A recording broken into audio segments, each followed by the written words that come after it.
Hemshech Hayim Beis, Volume 1.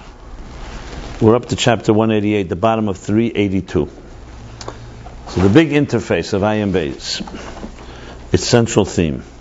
Where we are now is midst of a 30 plus, almost 40 chapters, I believe, discussion based on the Yuri HaZeir, the Alter Rebbe's Maimer and Tovkuf Samaches, on the Zeir and Bolok. And the Pasuk Hashem Havaya Lekei Ata Aremimcha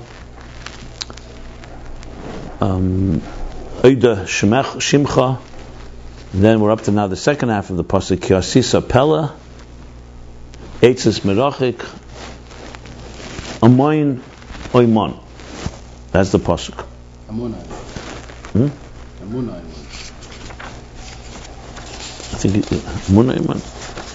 Anyway, the subject matter began being discussed in chapter right, chapter 184. Briefly, the Zohar says that this pasuk contains the secret of faith, Razadam Nus. So it's like the secret of the whole picture, so to speak. She explained that Hashem Avay Lekei Ata represents Seder Shtalshlus. The structure is represented in those three ways of defining God. Havaya is Chachma, Elikai is Bina as it relates to Midas, to emotions, something outside of itself. And Ata is the Midas as it relates to Malchus. And Aramimcha is the elevation of the entire structure of existence to the transcendent. The interface. The theme that's been recurrent and from the beginning, how spheres, so the 10 spheres, from Chachma to Malchus are elevated into Keseh. Or using more Chassidic language, how the immanent energy is raised into the transcendent energy. Okay. And explained how that, in turn, from Kesser is the place where you draw down a completely new revelation, Er Chadash, that can transform nature and can eliminate the Klippa in the fullest sense of the word. So this is a condition, and therefore, hence is the preface to the verse afterwards that talks about the Mapala, the fall of Samta, the Ir Legal, destruction of the Klippa, the city of Klippa.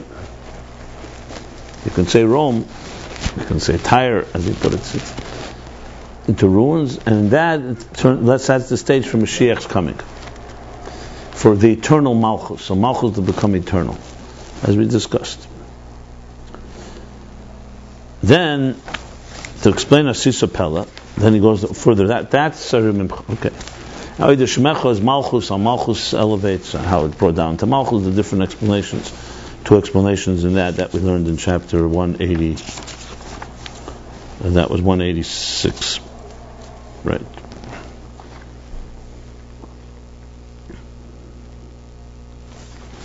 Yeah. So that's, and we do that through the Avodah Birurim, Torah, Tefillah, Ma'ila from above down, from below up, transforming, engaging with existence. You elevate existence all the way up to Kesser. Well, chapter 187 began discussion. Now, what's a Sisa Pella? Eitzes Merachim, Sisa Pella. So it continues. The Zohar says, if you don't mind, give me those papers because that's the Zohar. The Zohar says that Pella refers to a concealment, a covering.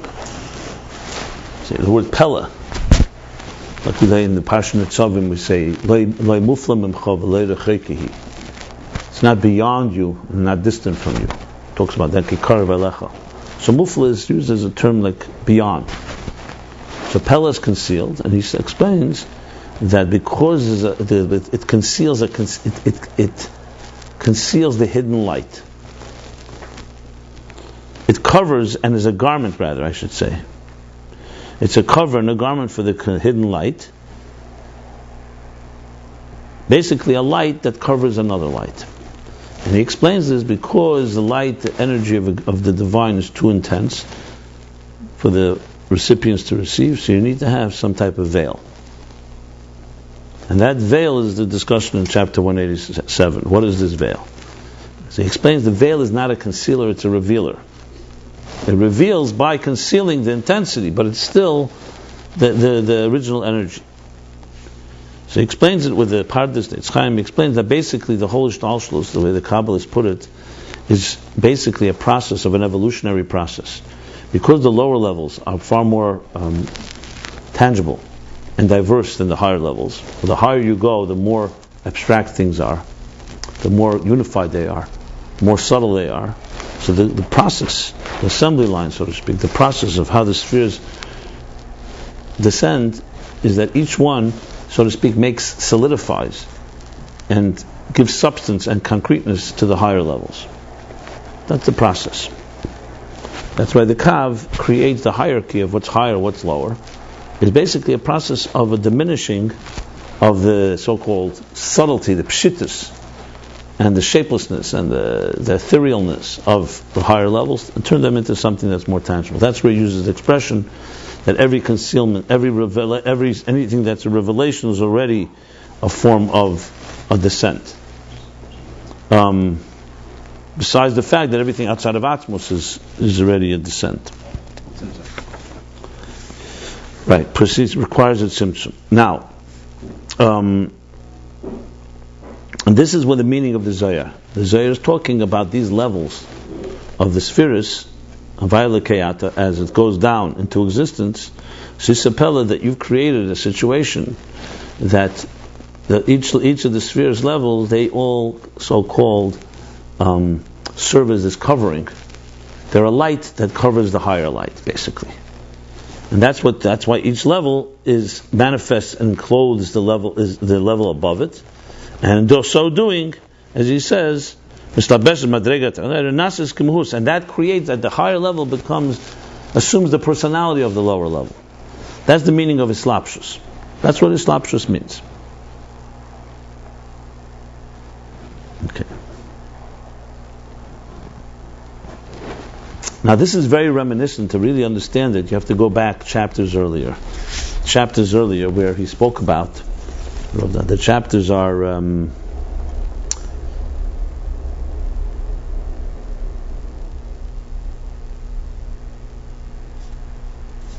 when he started speaking about the third definition in the word sphera, from the word sapir, transparent. So the first thing the Rebbe Rashab began was, does that make a noise? The first thing that he began was explaining that the Kalim of Atzilus are not concealers but revealers. Explain that's the difference between garments that we wear, they conceal. Go back to chapter 104. As opposed to, say, the limbs of the body which reveal, are limbs that are attached and reveal the faculties of the soul. And there's a long discussion there how the containers are really transparent channels, the containers of Atzilus. Then he moves further into the discussion and says, especially the inner containers. That's in chapter 116. And then he says, and really where the real transparency is in Eir. Eir is truly transparent. Because the Kalim, at the end of the day, are ultimately containers. They ultimately have substance and they ultimately have personality and so on. Whereas Eir is a true transparency. There's the whole discussion that goes upward there, where he talks how he goes higher and higher all the way to where? To Ksarim. That in Keser you also have the ultimate transparency is in Keser. Why am I mentioning it? Because to understand the second half of this chapter 187, I'll just sum up what I said last class, because I think it's vital in this whole discussion. At the end of the day, transparency is the higher you go, the more transparency there is, basically. The lower you go, there's more concealment. The Zohar here, a Bolok, is a Zohar of a revealer. Because the Zohar is not talking about the Tzimtzumim necessarily, he's talking about Kisui Levusha, the Slapshul Neheristima, in order to, it's an enclothing. The garment here is, it has Chaz V'Shalom to say it's a concealer, it's a revealer. But the way it reveals is that it has to clothe the higher level, to the point that the higher level assumes the personality of the lower level. And that's the nature of the Eiris. Now, as we'll learn in the next chapter in a few minutes, you'll see that we're talking here, is this immanent energy or we're talking makivdik energy, transcendent energy? It's clear from the Zohar we're talking immanent energy, clearly, especially the Alter Rebbe's explanation. That's going to be the next chapter. But if it's immanent energy Why can't you say there's more concealing going on? Because he's talking, as he says, the Eris Atzmim. You're talking about the highest levels of immanent energy. You're not talking about the lowest levels, the highest levels. And the highest levels, it's all about more revelation. But more revelation, that's what Kisrei Levusha is. In order for there to be the Gilui, you need to have a covering. So you have coverings in the Shtalshlos, the lower levels, where you cover in order to conceal. And then you have coverings that you cover in order to reveal. It's a very different type of covering.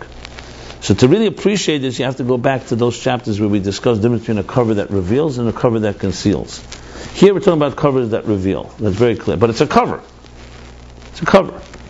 So for example, an example would be where concealment would be, using examples we learned earlier, when a teacher gives a riddle, a chida, or a very cryptic message. That's a cover that conceals. Because you can't see it directly. When a teacher gives an example, especially an example that's commensurate to the idea, that's a cover that reveals, just to use an example. So basically, here he's talking about cover, but nevertheless, the Rebbe Rashab feels it necessary to also bring makif here, ksarim. So in Keser, he says you also have this idea. Because we learned that even though Keser and Shtal Shalom Zamizeh, even though all ksarim, as I said, the heads of the departments, all speak to each other and they're saying they're essentially evolved from one another, but there's also a diminishment. It's not like immanent. In immanent energy, the diminishment is fundamental. There's a true hierarchy. And a lower level is fundamentally different than a higher level. In Makif, you don't have that.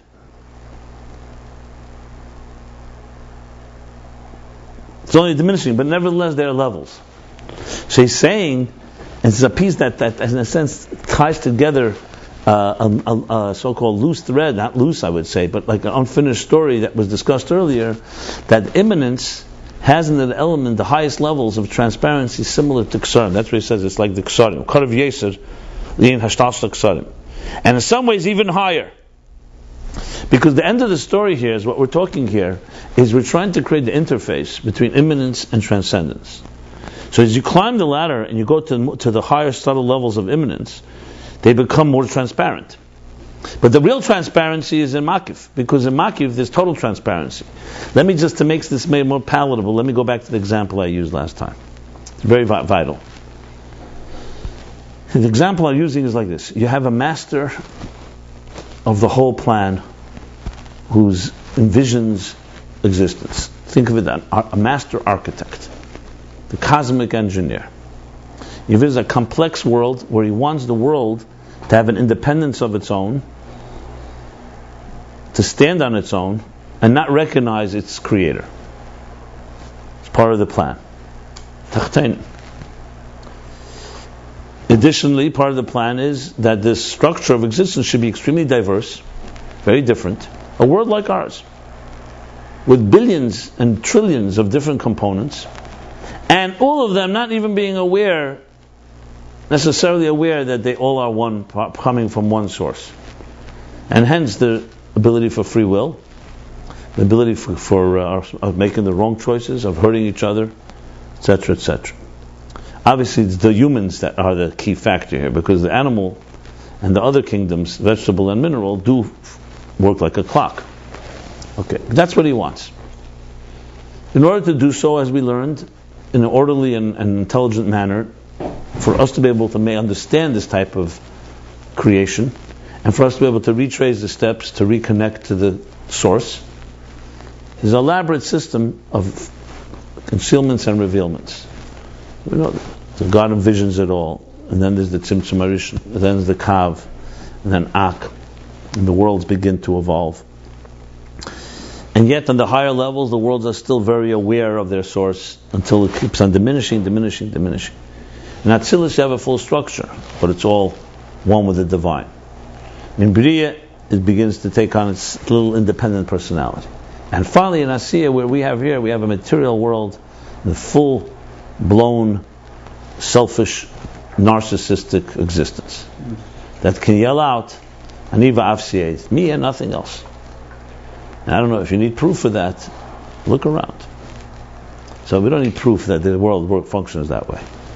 But we understand that it didn't begin that way, and we understand it's not its real nature.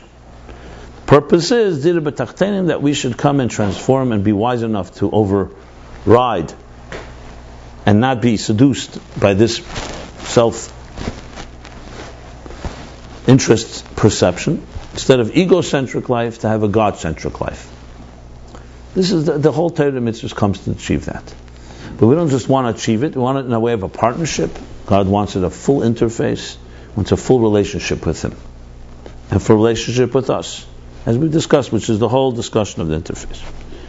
This part we've repeated many times, right? But let's take it further. What I'm going to say now I've also said. In different ways, but the same idea. So this cosmic engineer, right? The way he created existence is with, as I said, an orderly way. Like an architect builds a building, a blueprint. He looks into his Torah, his blueprint. With that he creates. So we have here we have an operator's manual to follow. Kach Barnash, same thing. A human being studies Torah and they're mekayim, they sustain the world. So we have that. That's really the central discussion where we are right now. The Torah is that blueprint. That's the whole Asis Apella. Everything we're discussing is coming to explain that. Now,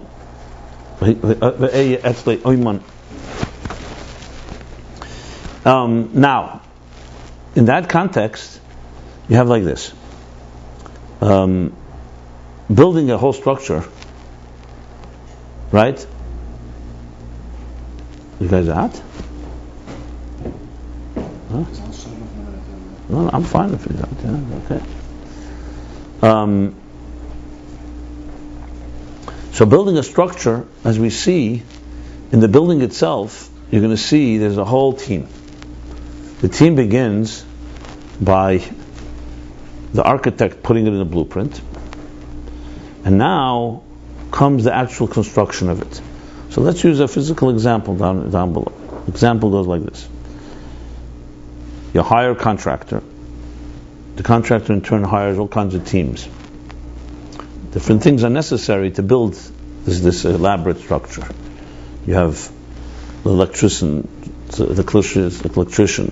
electricity, the plumbing, actual physical, the carpentry, the actual bricklaying. It's a whole thing, especially if you have to gather all the materials. So you have here 10, 15, 20 teams. Very different type of crafts and different skills. Each team requires a bunch of people. So each team has a team head, leader, which are all answered to one leader, who in turn has someone under him. And so you have leaders, Sari, Asaris, Sari, Meya, Sari, Alafim, the whole hierarchy of a real team. And obviously all answer to one person, the top. But while they're all doing their work, if you go to any one individual worker, the bricklayer, or even the person now going out into the field gathering the materials, says, what are you gathering for? He says, no, they're paying me to do this job. I know I have to gather so much and so much. I'm bringing. What are you building? He may know, he may not know. Mostly, even if he knows very little about the whole vision. It's not his job to know. If you go to his department head, you go to his team leader, the team leader will know more. But nobody will know as well as the leader above them. And the highest leader, obviously, the architect, is God Himself. So you have here all kinds of different things going on. And there's a hierarchy in all the levels. So there's a hierarchy among the teams themselves. That would be the immanent energy. Each level, Chachma, Bina, Das, does its role. Do they know of each other? They know each other, of course. There's a scholars, first of all. They speak to each other. In the case of godliness, they actually all are one team, so they're united. But if you go to Chacham Bina, Vatziya, Gashmis, Chacham and Bina have different roles. They even have conflicting roles sometimes. If you go to the Kesser of each world, the Kesser of each world is the team leader. The Kesser is Ratzon, is the will to have this department, the function of this department. We need to have electricity. So the head of electricians gets electricians, each one does his job. Kesser is so-called the central nervous system. You can say the brain. I don't want to say brain because that's really chachma. It's the will. It's the vision. It's the team leader that knows the picture of what his team has to build. So all the Ksarim have their own relationship. They can have their own event where all the heads of the departments come and meet. without the individuals, they'll understand each other very differently. Because they all are heads of departments, and for a good project, you can rest assured that they do communicate with each other. Because if you were the head of the whole of it, you would call together these department heads from time to time to compare notes and make sure everybody's aligned. Because you don't want to have a lack of coordination. So Kesser is essentially the aligner of all the departments, all the individual departments. The immanent energy is the actual components, the workers in each world. But the Kesser of each world is the head of the department. So in that sense, all the leaders have their own common language. Yet they're different because each one is focusing. For example, the leader of the bricklayer team, obviously is dealing with a far more mundane activity than the leader of the interior design, or the leader that is dealing with the whole vision of it all. Obviously, they're diminished, but they're fundamentally one. That's what he says here. So their Maila and Mata, as he says, they're really one, but they diminish because they have different roles to play. So of course, Kesser of Asiya is involved in laying the actual, like when you bring the team in that's going to finish the job and put on the material outer layers of the building, is a very different team than the ones that build the inner kishkas of the foundation, which would be, let's say, Bria, or the ones even more subtle. So each department head has a similarity with all other department heads from the lowest, but it also has a somewhat of a hierarchy, but it's a much more subtle hierarchy. It's a hierarchy, as he calls it, miut, levad, not true fundamental differences. Whereas the workers themselves, a bricklayer is very different than an electrician. Very different. There's nothing common about them. They can talk to each other, but doesn't mean they have anything in common. Very different functions. Just like the function of Midas is very different than the function of Chochmah and Bina. So Chesed is very different than Gvura. But the Kesser of that world, the Kesser of Chesed and the Kesser of Gvura knows how to coordinate them. He's the coordinator. That's the Ratzon. You want something. I want my building. I want this palace. The want equalizes everything because I want all the components. The living room, the kitchen, and so on. But the one who builds a kitchen is not the same guy that builds the living room. They're very different because it's different functions, different skills. Since God wants a real structured world, He doesn't just want an amorphous world and just cosmetic differences. He wants real diversity. You have to have the immanent energy, each one applying itself to its job. But if you have only the immanent, you can have complete chaos. Because everyone has this thing. Chochmah is doing its thing, Bina is that thing, and so on. Everyone's their job. There's no unifier. As we learned earlier, there's no real bittul. The bittul that brings in a bittul into existence, that it should recognize that it's coming from higher than existence, transcendence, doesn't exist. There's no transcendence. The bricklayers, you'll ask them, what's the purpose? I've laid my bricks, I'm going home. The element of what the higher purpose in this whole thing is lies in the domain of the Ksarim. They're the ones that carry the code, the so-called source code. But obviously, that source code is also embedded in all the levels, except it's concealed. A person's laying a brick shouldn't be focusing on the big vision, or else he's not going to lay his brick right.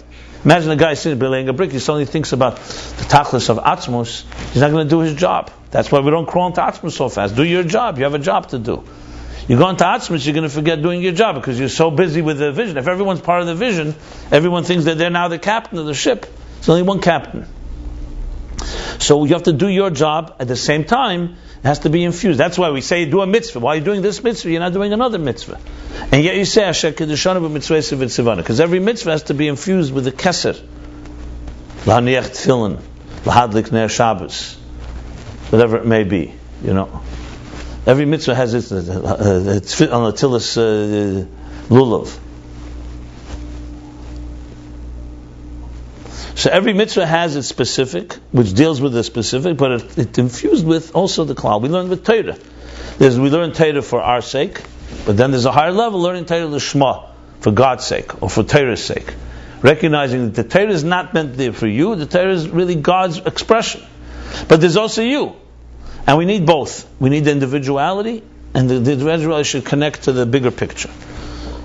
All of this is alluded to, if you read it properly, the end of this last chapter.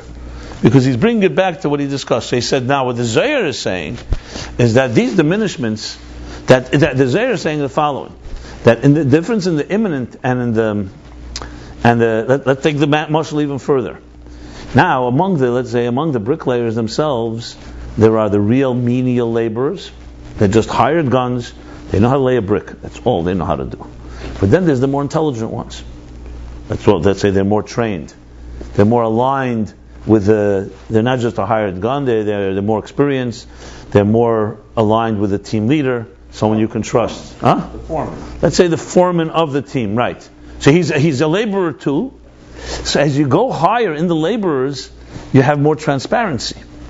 Because that foreman is going to know a little more and have much more awareness of what Kesser knows than, let's say, the lowest level. So if you like, Malchus of a Olam is the most concealed. Malchus is like the moon. Malchus is like let's call it, its job is action oriented. You go to the Midas of that level, the Midas have already a feeling. You go to Moichin has an understanding. And as we're learning, Moichin touches Kesser. Because Moichin comes from Kesser. Intelligence, as we're going to learn, is the most subtle of the immanent. So if you climb higher in the immanent levels, you're starting to get to a transparency that has similarity to the transparency that the leaders know. So it's not quite the same thing. No, before you appoint, but that person could end up being appointed to become a leader. Who's going to be the next leader of the team? Who's going to be the next Kesser? Most likely, the best one of the Chochmah of the team, because because he's been trained. He has a sense of it. Even though for many years he's worked in the individual details, but because of his intimate awareness, he has the ability to relate to that. So the Zohar is basically referring to that level of immanence, what he calls Eidus Atzmim. Eidus Atzmim. So there's also a concealment going on, like a cover that reveals. We said it needs a cover as it goes downward, but there's an element of transparency that allows it to sense something above. That's what he basically says. And this, he says, is maybe even higher at some point than even the Shtalshus Aksarim Zemezeh. He doesn't explain it right now. We're going to learn it, but I'll just give you an appetizer. Because when Chachma, let's take Chachma, when wisdom, even though it's a particular faculty, but when it struggles and tries to understand the purpose, what Kesser, it can, in some ways, in its depth, it will reach Pnimius HaKesser, which is higher than Arich. Because the head of the department knows, he knows what this team has to get done. He knows what Atzilus has to get done. But it's still Chetzenis Arich. He still relates to the structure. He relates to his team. And the highest levels of Chachma, of immanent, can reach to Pnimius Atik, which really reaches into the Etzem itself. Not the head of the team, to that which is beyond the Ksarim themselves. That which is beyond transcendence. Now he doesn't say here yet the details of it. He just says, Ayin ha'atzmi de keser, kishanim tebein natzolim. But he could really explain it two ways. Number one is because dira b'tachtenim, because the kavanah is tachtenim, so tachtenim know something that even elyanim don't know. Even Keser doesn't know. Arich, right? That's one thing. And the second thing you can say is because Chachma is Pnimius. And Pnimius touches something that Keser, which is Makiv, doesn't have. Chetzenis Makiv. Because Pnimius touches the inner purpose of what the whole idea is. And that is something we're going to learn much deeper later. We learned, for example, is Torah really Chachma or is it Tainug? So if you remember, he spoke about Pnimius and Chetzenis. He said that to get Pnimius of Atik, to get Pnimius, you have to have Pnimius within. And Arich, meaning in a way the head of the team, who knows what his team has to do, doesn't have quite the Pnimius that intelligence may have. So in other words, let's put it this way: the mitzvah is Keser. Learning Torah is Chachma. So in one way, mitzvahs are higher than Torah, because mitzvahs tells you what God wants, and you're fulfilling it. Torah is only the reasons. On the other hand, because the Torah is the reasons, you understand the depth of God's plan more. In a mitzvah, you may not understand anything. A mitzvah is just do it. A Torah allows you to get into God's mind. So on one hand, the mind is lower than the will, than Keser. On the other hand, if you bring both together, the intensity of the will, which is Keser, and the intelligence of the Torah, which is Chachma, you can reach a place that's deeper than the outer dimension of Keser. That's essentially where we're going to end up discussing more at length. So this is somewhat a very short piece, but it's very relevant to understand what we learned earlier, to appreciate this very well. So it's about the transparency. Go ahead. Well, you said in a statement, this analogy was very enlightening for me. That ultimately brought the high judges and trying to get to the architect, he's God. Where does Donald Trump come in, and where does the banker Morgan Stanley come in? No, fine. Meaning that the architect, ultimate God, is the man that hires the architect. There's somebody higher the architect. Okay, I meant architect. I meant even beyond the architect. I mean, the highest, whoever you call. Analogy, the developer, the one that has the ratzon. Okay, remember one second, but hold on. When it comes to the developer, who's the one that initiates, you're talking about the initiator. Yes. Okay, so they're initiating to make money. So think of God as an initiator because he has a taiva for dirah b'tachtenim. So that's what it comes down to. So the initiator is Atzmus. Atzmus in turn manifests in a level that will be called an architect. So you want to put it that way. It's the same idea, because the bottom line, they're all higher than... Yeah, I agree. Remember, I give the example many times. Is God defined by being an architect? Obviously not. He's beyond that too. So if you want to really finish the analogy, as you're saying, the complete analogy, you'd start all the way from the top. Nesava Kadosh Baruch Hu dirah b'tachta. So that's the ultimate, that's even beyond developer. Because his goal is much more than money, even. No, but the developer is the one that conceives the... Okay, in that sense, yeah. In that sense, yes. I just see it far higher than a Donald Trump. It's a far... And where's the banker fall in? Is that Malchus? What is the banker that facilitates the developer has the idea? What happens if, let's say, money is not the objective, then what? The money. You mean the object. If he has his own money, he doesn't need it. Right, exactly. So you're talking about a developer doesn't need the money. And developer that is not doing it for money either. Can't Ak be the architect in this case? Well, it depends. Everything could be everything. Yeah. You know. What do you mean? It's important. This analogy is very. Yeah. However, the highest, the initiator is definitely, of course, Atzmus. That's for sure. But then there's a point. Even initiation, there's Atzmus. Remember, is removed from everything. So for him to begin the process, remember the analogy ends somewhere. The analogy is, in the physical world, everyone has a limitation. You know, for example, the developer may not choose not to do it because it's not going to be profitable. You don't have this part of the analogy doesn't work here because Atzmus wants it. Another thing is Atzmus is removed from any developer. A developer ultimately has a kavanah, and here you're saying nesava. There's no seichel, there's no taiva, there's no kasha, there's no intelligence yet. In other words, everything that we understand, the whole system that he puts into place has to be also chosen. That's the difference.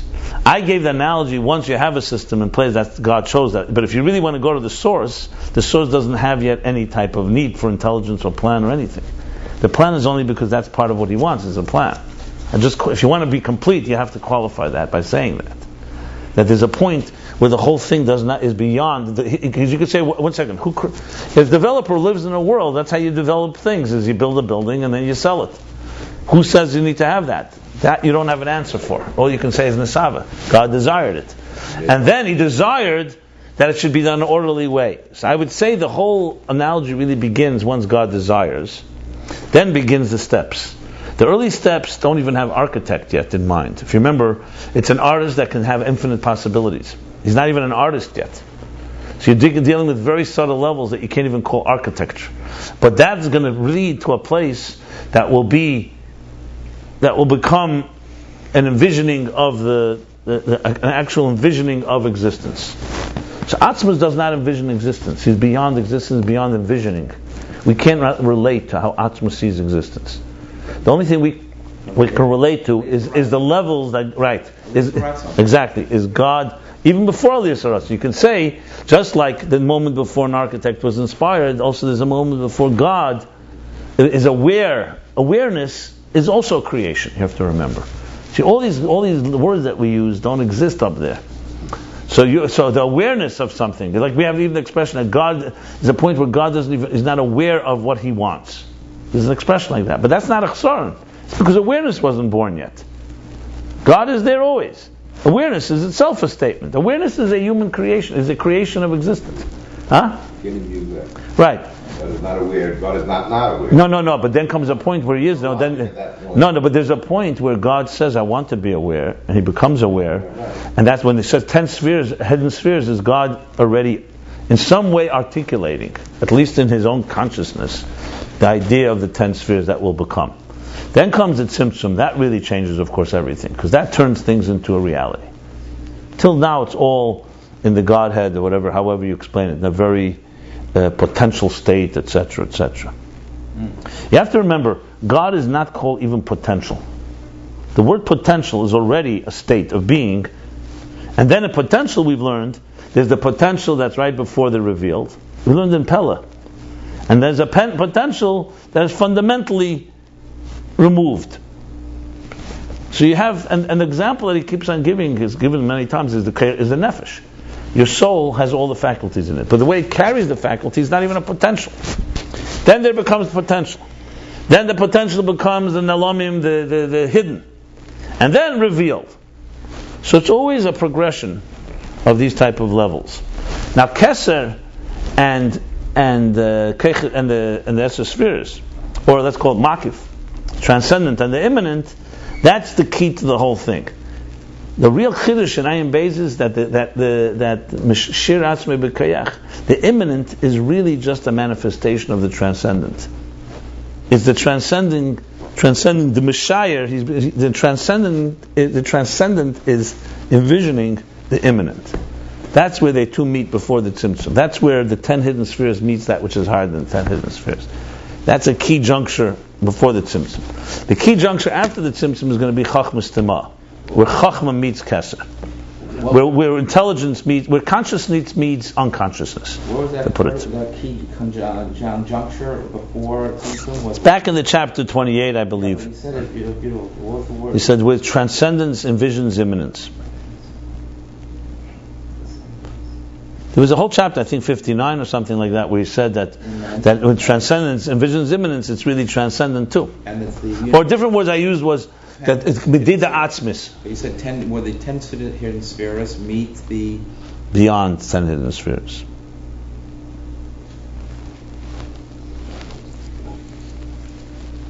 And then you have, on a lower level, that's where Chochmah meets Keser. Basically where consciousness meets unconsciousness.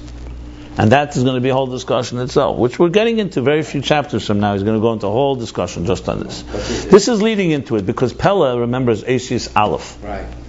So Pella is Aleph. Aleph is conscious Chochmah. Pella is unconscious Chochmah. So right now, what he's saying here is that Pella is basically the place where immanence touches transcendence. That's why he brought the Ksarim here. What bothers me when you read this, why is he suddenly bringing transcendence here? He goes on and says he's not talking about transcendence. So why you bring Ksarim? Because it's where immanence meets transcendence. That's the key. Now the key thing is not to understand this in mathematical terms, or else it's just meaningless really. You have to understand this in personal terms. In personal terms, you have the analogy I gave. So where are we? Are you a bricklayer? Do you know what the head of the team wants? Are you combining the two? So there's a very good way to map out where you stand. Most of us are below bricklayers. We're so consumed with the myopic look of our immediate here and now. Yeah. My father once asked the Rebbe, what bothers the Rebbe said to my father once, since you're a journalist, you can do an interview. So my father said, can I ask anything? So the Rebbe said, there's no censorship, of course. So my father, twice this happened, and my father one time asked the Rebbe, what bothers the Rebbe most? So the Rebbe answered, what bothers me most? He said, I'll answer with the story, the analogy. There was once this person like Eev that had all the blessings, but then they wanted to test him to see whether his faith is intact. So they took away everything from him. They stripped him of his money, of his family, of his health. He had nothing left. The only thing left was his body. And then they even gave him an illness called, Rebbe said, I think I forgot the word that Rebbe said, like a leper. He had itches, his whole body was itching all the time. So he was also discomfort. So finally they had compassion on him from heaven. They said, any request you want, asks for. Ask one thing, and we'll grant it to you. So he had an opportunity to ask for anything. that moment that they gave him that request, he had a terrible scratch on his back, which he couldn't reach. So he asked for, the Rebbe said, a sherbel. Sherbel is like a shard, like a back scratcher, to be able to reach and scratch his back. So he got his wish fulfilled. The Rebbe said, the thing that bothers me most is when people could ask for other things and they ask me for back scratchers.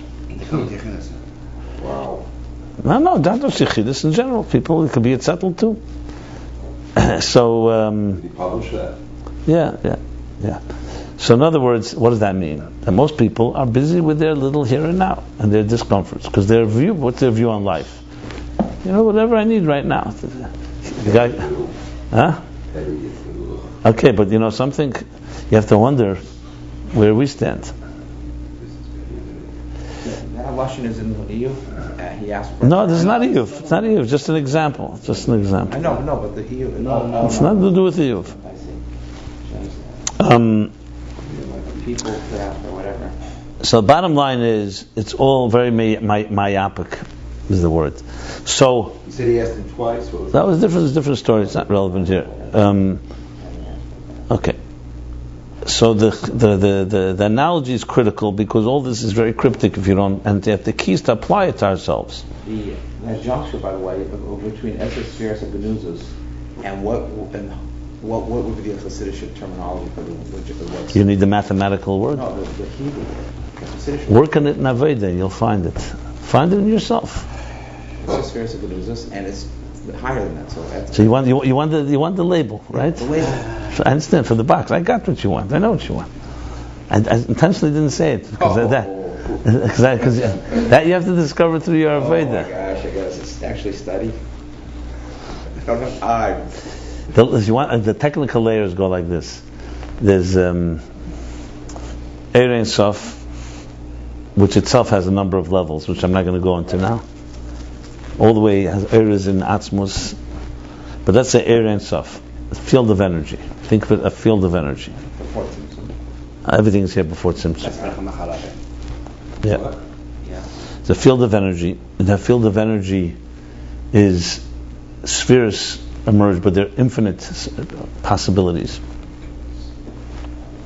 And then there's Kaidem Aleis HaRatzon, before a desire, which also has several levels. And then there's the desire, the 10 hidden spheres. That's the desire. That's when he envisions the 10 hidden spheres. So that's Aleis HaRatzon. That's the expressions used. So it's when Esser Spheres and Genuzos meet up, unite with the high, with the step before it, Ratzo? the Fnei Aleis HaRatzon. Kaidem Aleis HaRatzon, to be precise. Kaidem. And there are chapters that discuss this at length. It's not the chapter of Bereshit Mitzvah. Bereishur Menasud de Malka is that's the level, yeah. That in Bereish, in the beginning of the Rishus, or the Ratzon of the Melech, Kol of Galifu B'tirei Allah, is when he engraved the 10 spheres, the 10 hidden spheres. That's the part. Barachamecha Arab, Ata Barachamecha Arabim, the Racham Aleinu. Racham Acharav is the field of energy. Yeah, correct. Racham Aleinu.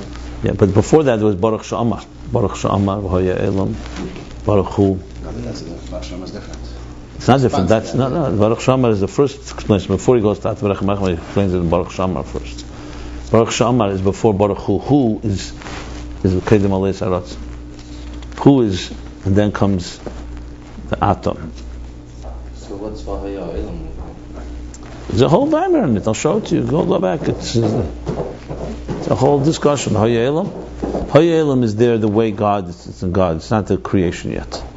There, Baruch Shem V'Hayel is very high level. One Amira. Baruch Shem Racham Aleinu. That's the Kedem Aleis HaNitzah. Racham Aleinu. No, because Racham Acharav is the field of energy. After that is Eir HaSev, and then Eir HaMandi, and then Esser Spheres and Genuzos. I think so. Racham Aleinu, I'm not sure. What comes after Racham Aleinu? Deinu Zain. Racham Aleinu, I think, is the 10 hidden spheres, if I recall. These were all under. But anyway, it's all spelled out. He's going straight from the field of energy to 10 hidden spheres. No, he explains the levels there. I don't remember exactly the details now. Or Ein Sof is higher than the one we're just talking about now. Eir Ein Sof is the field of energy of everything. Eir Ein Sof is where everything takes place. It's Gilui. Eir Ein Sof is Atzmus wants to be Begilui. Eir Ein Sof is what you can call conscious divine. Atzmus is built in Metzias Nimtza. It doesn't have any. You can't talk about Atzmus. Eir is you can talk about it already. You can at least talk this and that. But it doesn't have any structure yet. It doesn't have any. You can't even say Rotzen. He said Eir. You can't say Rotzen and Eir. Rotzen is already a defined. I want something. Even doesn't say what you want, just the will. So Eir is always the first level when you talk about after Atzmus. You talk Eir. Eir and stuff. After that is Baruch Shema. Baruch Shema was with levels. I think Eir and Sof is Baruch Shema. Oh yeah. Beginning section. It's relevant to discussion, but the actual details we have to go back there. I was just connecting it to the whole discussion here, the interface. But it's relevant because it's where immanent meets the transcendent. That's the key. That's the key. Of course, the beauty of this is that you can have transcendence without eliminating structure of existence. That's why this is so vital. Why you could say, why do I need them to meet? You go to the immanent, you finish, and now you climb into the transcendent. But then you're going to compromise the structure. That's the revealers? Well, everything is a revealer in those levels. The higher levels is transparency. Like a levush that reveals and a levush that conceals. The levush that conceals is like malchus, lower levels, where the kelim are dominant. It's positive or negative? It depends. It's positive on those levels. It's positive. It's not negative. It's not positive for higher levels. Everything is positive here. When you can't reach somebody with a mushal, and you have to reach them with a concealer, it's also positive. But it's a low level, so it's concealed. What does it mean low? You got less of the teichen? Why would you need a concealer? Why would you need a real? Why don't you think a second what you think? What do you say? Why would you need to conceal something? If the light is too strong and you cannot see it, you may need to conceal it completely. So for you it's an advantage because without it you're not going to get anything. But higher levels of Ruchnius don't need so much concealment. They just need a veil. It's simple as that. Like a brilliant teacher is teaching. The greater students just need a veil or two. The lower students will need a lot more than that to be able to receive it. Think of it like that. If you're the sun, if the sun is very, very bright, you're going to need a lot of layers and veils to be able to see it. If it's not so bright, or you're in a higher level, your eyes are sharper or better, you can see with less veils. It's a very straightforward example. It's not that complicated. Yeah, but it sounds to me like they're both really concealing the real light in order that the lower level should... But it's not. That's why I said, you go back to chapter 104, what I said, the chapter, it talks at length about it. I gave an example even. You put on a garment. I said everything that needs to be said. You asked me to repeat, so you put on a garment, you put on a jacket, you put it on primarily a concealer. It's not a revealer. It conceals the shape of your body. If it's hot or cold, it's meant to warm you up or keep you cooler. That's what a garment. The body itself, the skeleton of the body, is a concealer or revealer. That's a revealer. It's the faculties themselves. There you have an example of a levush that conceals and a levush that reveals. It's different levels of membranes, so to speak. If the eye itself, the physical eye, was a levush that concealed, you wouldn't see. The eye has to be a perfect balance between letting light through and blocking light. So it's a revealer more than a concealer. As opposed to, let's say, the nose or other body parts. The eye has a certain transparency going on. However, it can be completely transparent because then the light will blind you. So it has to have filters. So there's different levels. At the end of the day, yes, he calls it kisui, he calls it a covering. But he says clearly, Chaz v'shalom to call it mailim. Chachma conceals on the divine or reveals the divine. So it depends what you're talking. You want to compare Chachma to Elam Hazeh Agashmi, Chachma reveals the divine. Chachma is God's wisdom. This physical world conceals God. But if you compare it to higher than Chachma, you can say Chachma is not all of God, but it's still a revealer primarily. You can say it's a revealer, it doesn't reveal all of God, but it's a revealer, it's not a concealer. At the end of the day, you're getting wisdom. Like we learned Torah. Torah is naveless. We said it's like the leaves. But it still has a revelation in it.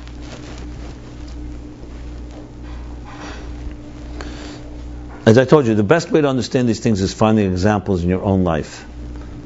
Finding examples in your own life where you can relate to each of these levels. Because we all have these levels within us. You know? Okay. What I wanted to add, since we're talking already about this whole unconscious conscious, so it's an answer to many who've asked. We put up a website, ayinbeis.com last year, and we used the image, those that are aware, Michelangelo, of Adam and God. So there's this image, it's a very classic image where the fingers are about to touch, almost touching. I use that because it captured very much in a visual the point of Ayin Beis, which is interface, how the divine meets the human. And they're not quite there yet. Mashiach comes, they will touch. Like it says in Chassidus, the kav doesn't reach all the way down now. But when Lasad Lavi, the kav will reach all the way to the bottom, and then the light will fill the whole chamber, so to speak, of existence, of reality. So some people felt that those that know where that image comes from, even though you only see the fingers, nothing else, that image is actually inside of a chapel, a church called the Sistine Chapel in Rome, Vatican City. So I did weigh the issue whether to use it or not. So I decided to use it anyway. At least it's getting some people's attention. That's good. And now I was given a book called The Sistine Secrets, and that basically makes the case by Rabbi Benjamin Bleich and a colleague of his. I forgot his name.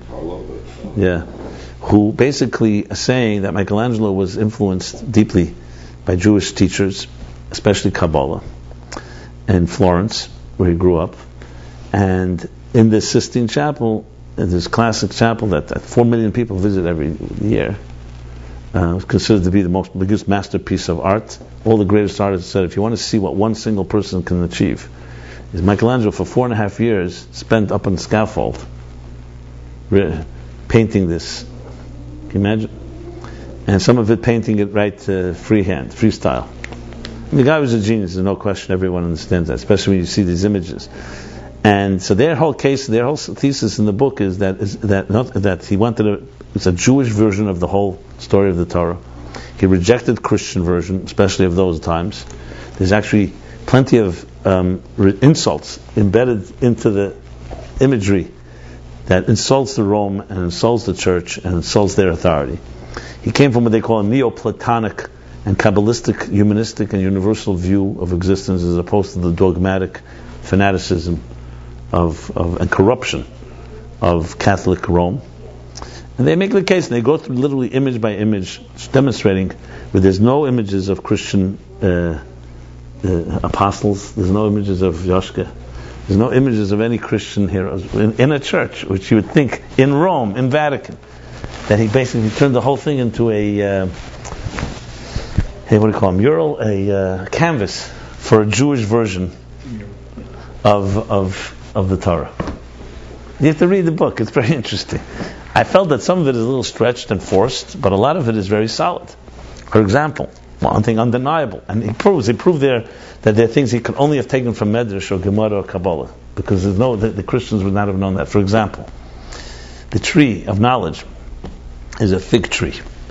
All Christian art, it's an apple, and they call it apple. Everyone thinks it's an apple, because you have to know that Medrash, that to know it's a fig tree. And he goes through a bunch of things. The thing that fascinated me most, I honestly, was exactly the picture, actually, when the two fingers. Because if you look at the whole picture, Adam is lying there, he's reaching up with his left hand, actually. God, you can leave it on, it's all right. God is with his finger pointing out. But God is in some type of interesting, God is inside of some type of like an image. It looks like like an oval. And with the God there are, I just counted it, 10 different figures. 10. And one is a woman, and there's all kinds of different interesting, they look like angels, actually, like little cherubs and angels.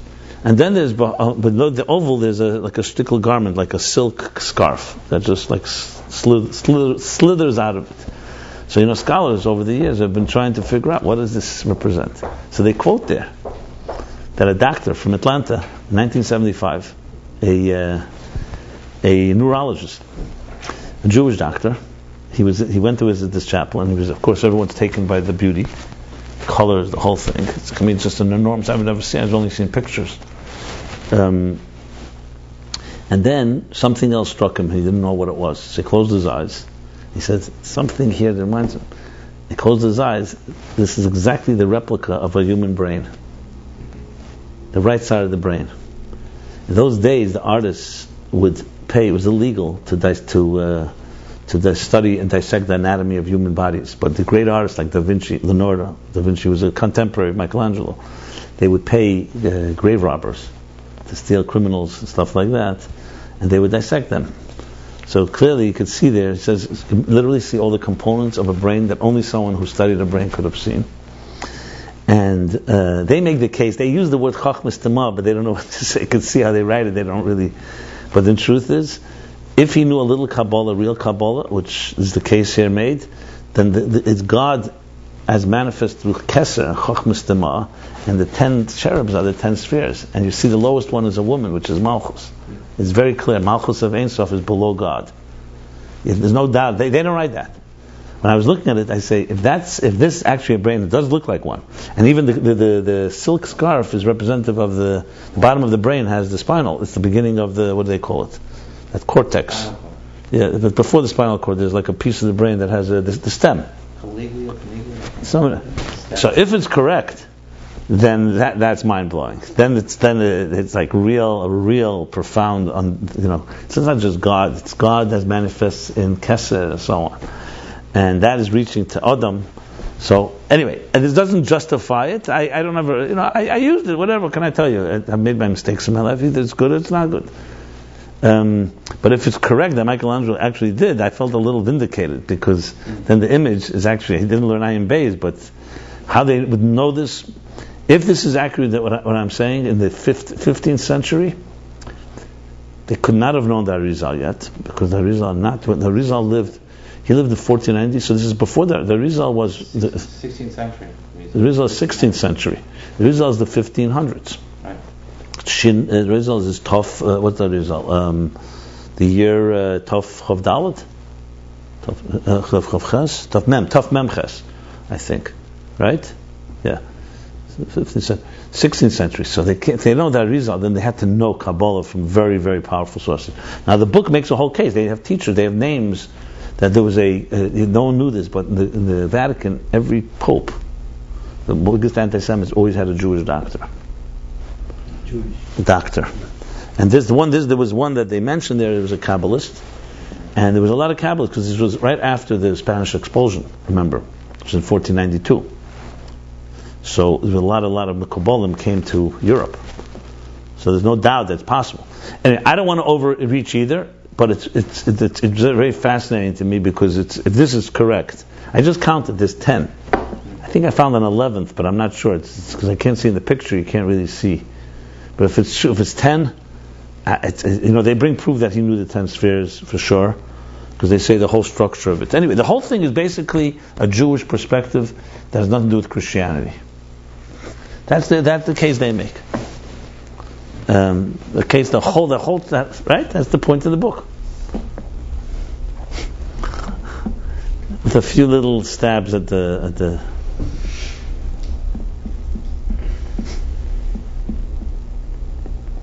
They bring a few other things. For example, when Adam is eating from the tree, so usually the depiction in art is Chava gave Adam to eat. Here Adam is picking it himself. So they bring the midrashim that the whole midrash that Chava didn't give it to Adam.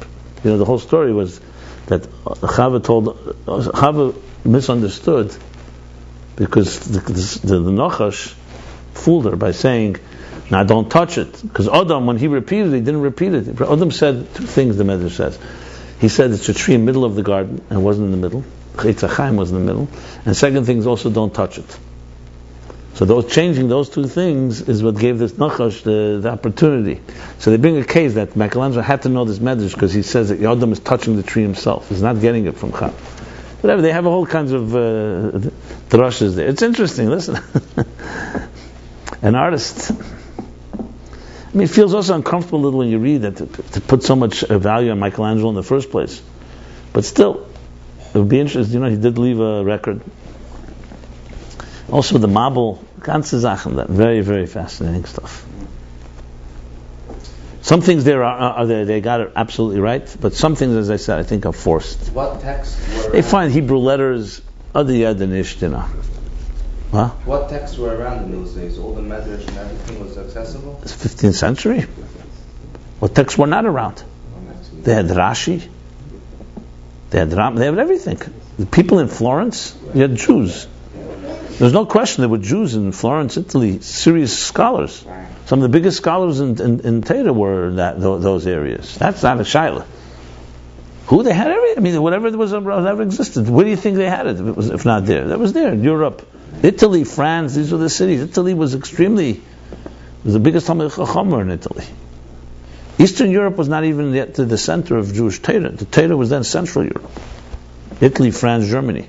That's where the Rishonim were. Spain, but then Spain there was the expulsion, so they went to where did they go? They went mostly to Central Europe. I think Abu Lafia was then Abu Lafia. Yeah, but there were other. There's the Ramban already was after that Ramban. Some of the artists, especially, there were no question that any of them were intrigued by Kabbalah because it was mysticism. Also, they were all steeped in religion. So anyone that was a scholar wanted to know what religion was. So they definitely studied Judaism. Some of them knew Hebrew fluently. Yeah, they have a whole case there. They say which teachers and everything. I didn't even have to know Hebrew. It was all in Ladino. No, but Ladino was not. Ladino was not in Central Europe. No, in Italy, that's what the language they even used. And they're going also with the scholars. But they knew Hebrew. They knew original Hebrew. They have clear evidence that he knew Hebrew. He has in Hebrew. He depicts Yoshka on the cross and writes in Hebrew. They even have the proof. You saw what they wrote there? Usually you write Yoshu HaNoitzri in Hebrew, Melech HaYehudim, King of the Jews. That's what it says on most. And Michelangelo made one of them, a crucifix with Yosh. He changed Melech HaYehudim to Melech Mi Yehudim. King from the Jews, not a king of the Jews. Major difference. And it's not a mistake. You know, how do you made a beis into a mem? I mean, a hay into a mem, so yeah. If this book gets around, they might just close down the whole thing. They're not closing nothing down. The corruption, unbelievable. You got to read about the corruption. Jewish. Michelangelo might have been Jewish. No, they have proof that he wasn't. Before the expulsion, they had Muranos. It went on for a while. There was a whole thing that Leonardo. No. There's a whole question today that Leonardo da Vinci might have been. I don't think anyone cases to Michelangelo because I think they know his lineage, but it doesn't matter. Whatever. I mean, it's interesting. Like I said, I would have liked that the book would have been a little more. Too much to me. There was a little too much speculation and forcing it into the thesis. Because the whole book, so they have to keep everything as the same case. There's some things. Very commercially minded family. But you said other things are absolutely true. Which ones are you so certain? The figs is undisputable. The figs. A few other things, even the touching of the tree. Noach. You have Noach Shem Cham and Yofis. You have the parsha with Noach after he got drunk. So you can see that the way he depicts it is according to a medrash. It's not the Perish HaPoshet. He has things that medrashim. How did he know that? He could only have known that if someone taught him. There's no one, he didn't just pick it up. Because the Christian, and also you look at all other Christian art at the time, there was a Christian version of the Bible. And he doesn't go with any, he always goes, they prove, to Jewish sources, not to Christian sources. Everything. And then they have a number, at least 10, 20 things. The other things that remind me, the thing, first of all also that there's no Christian images there. How do you get away with that? They have a whole case how they got away with that. They said also Isha's on a cross. No, not there. That's a separate thing that he made. Not on it's a chapel. There's only Jewish. He has all Nevi'im, 10 Nevi'im he chose. Then he has some cryptic images, but there's no direct, there's no Mother Mary. The size of the Heichel, first of all. Can you imagine a Christian church? We're talking about Rome, Vatican City, where the Pope is. Just mentioned this, but It's almost like ridiculous. It had the dimensions of the Heichel. Just mentioned the mother. Sistine Chapel. This week's exactly parsha, just the like dimensions of the it's a Heichel, cryptic which is Balaturim. Someone forbidden just pointed out to me. You know about it? by Jewish law. Yeah. No, the Heichel, they said the Heichel. We actually Yatsan Anashim B'Yavim. Kibecha V'Yidichlas. This week's parsha. So the Balaturim writes, Mikibecha Zuha Isha. Gematria Zuha Isha. And no one understands what it means. Many Chumash just took it out. But they say Zoisha goes on. But he was. Why would he write that? Why not? Zoisha was Bena. Zoisha. Oh, they're referring to this. Okay. There's stuff. What other things? Isha Miriam. Yeah. And what was he right there? How do you know? No, where was he right This was Pasha. there? All the Torah? On who? Nobody checking. So your idea of your website with the two fingers, so the idea here is by learning Ayin Base and Chassid, that we will make the connection. That's Mashiach. Is that it? no. First of all, the human journey. It doesn't matter if it never gets connected. We will never be God. You No, know. but we want to fill the world with this godly light, which will happen when the Kav reaches all the way down. I said that, but remember, there's also the element, the tension of them not touching is also valuable. Yeah, but we want the connection. That's also connection. I told you, you get that connection, then you'll get the next one. You'll always have an element you don't touch. You'll just accept that. It's not Touching this and is not touching at the same time. What's that? There's a Hebrew term. mati v'lei mati. Mati. Yeah.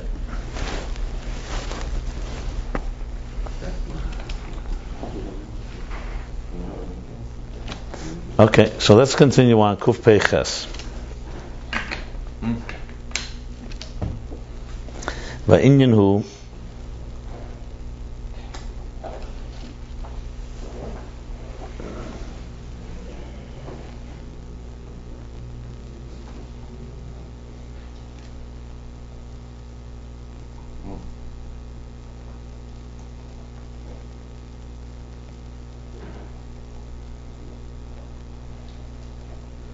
So that's the question. The 10 spheres in Chochmah, the 10 spheres in Keser. Okay, I've got to think about that. The Inyan in this in chapter 1, the Masha Kosov, Ki Asisapela, Hu Shemefarish Seder Hamshachas E'er Chodosh Me'er Ein Sof Baruch Hu.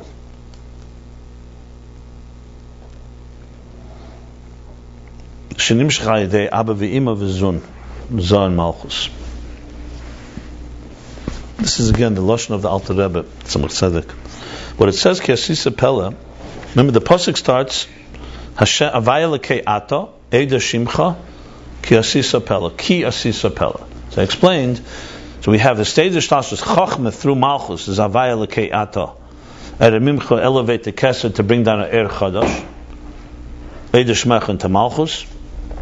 So he says now that Asisapela explains the order, the process of how this new divine energy from Eda Ein Sof is nimshach through Avaya Lekei Ato, Abba Ve'ima, and Zah V'nukva. So here we have what we say that Hashem Lekei Ato is the Seder Shtalshus of imminent energy. Mimcha is being elevated Ali into Keser. Let's get the exact language so we have it exactly precise. I don't want to be not precise here. The exact language is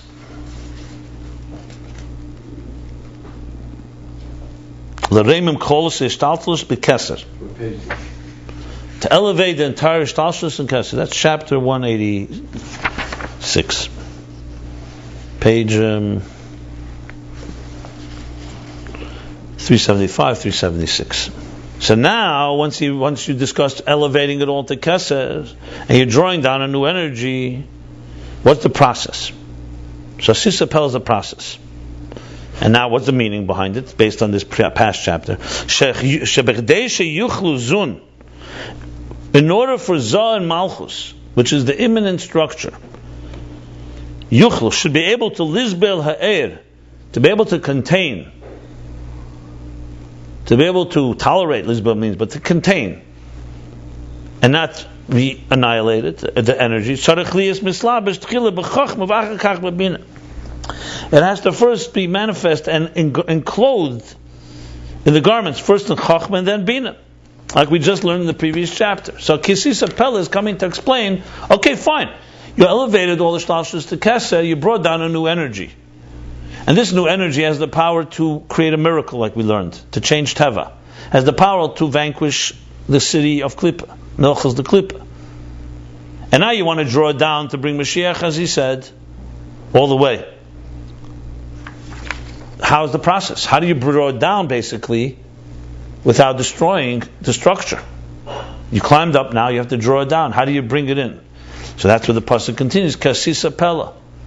How does that a mimcha happen? How do you elevate it? How do you draw it down? Because you did a Pella. You God made a Pella. You made a covering, he says, that's able to create veils that allow us to contain that energy.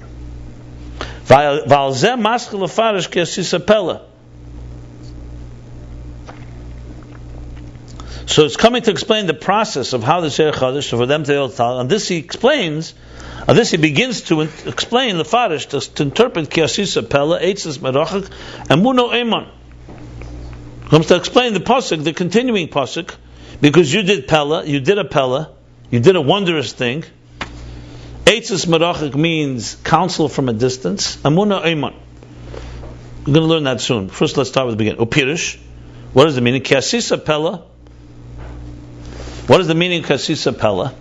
So now we learned that Pella is a concealer that allows you to contain the energy. But now he starts elaborating in detail. So you can think of this as like an introduction to the next bunch of chapters. So now he begins to explain in detail. Dihini Yadua. So what's the meaning of Kasisa Pella? That's the question now. So in Zohar, look in the Zohar. If you look in the Zohar, he said, the first thing he says in Zohar, first it says, Sisa Pella, that's the covering and the garment to enclose the concealed, deep and hidden light. In a covering of another light. Then he says, Davar Achar.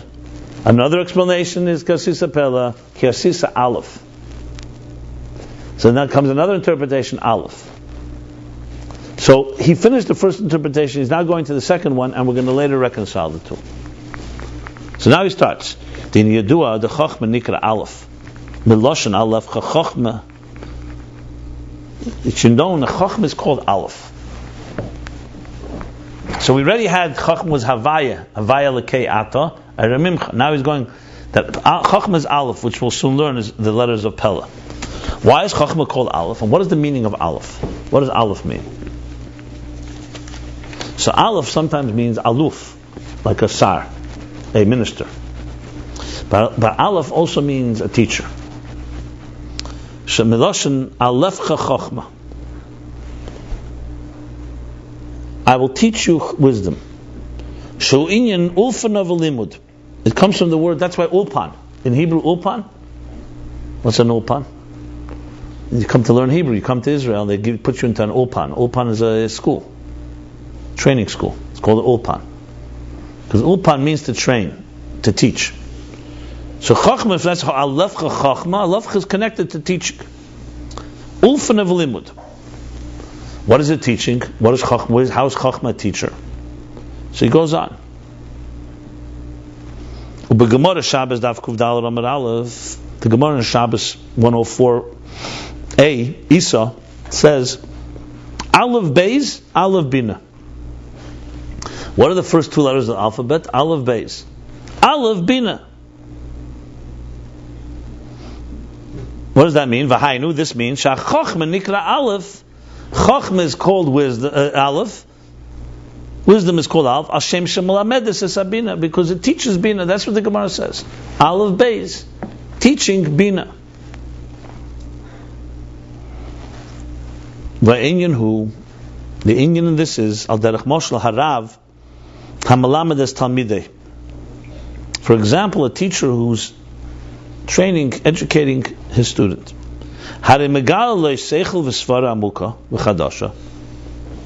So he reveals to him an idea and a concept that is deep and new, innovative, that the student did not have the capacity to comprehend. Why does he need his teacher? Why can't he learn it on his own? Because he couldn't. So what the teacher does, the teacher reveals to him a new idea that he would not have been able to comprehend on his own. The teacher, Megalalei, reveals to him his Chatzus Mamash. Literally a new thing that this student could not have known on his own. The Zeu Ikad Inyan Hashpah.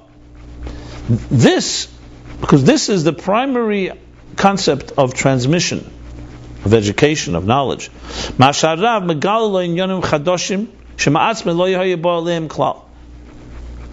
No, you could say that a teacher's primary role is to take an idea that you have already and explain it better to you. He says no. The main primary thing of a true hashpah is that the teacher reveals new things that on his own the student would never have come to them at all. Would not have come to them at all. Not never. He doesn't say never. Not have come to them at all. V'gam, another thing that the teacher does by midday,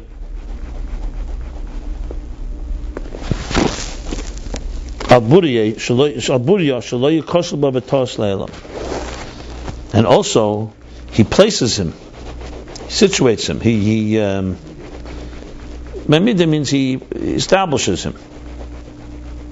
He helps him stand in a place. He guides him. He establishes him, places him.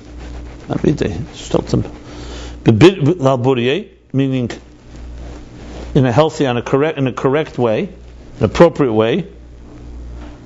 Correctly. He should not make a mistake.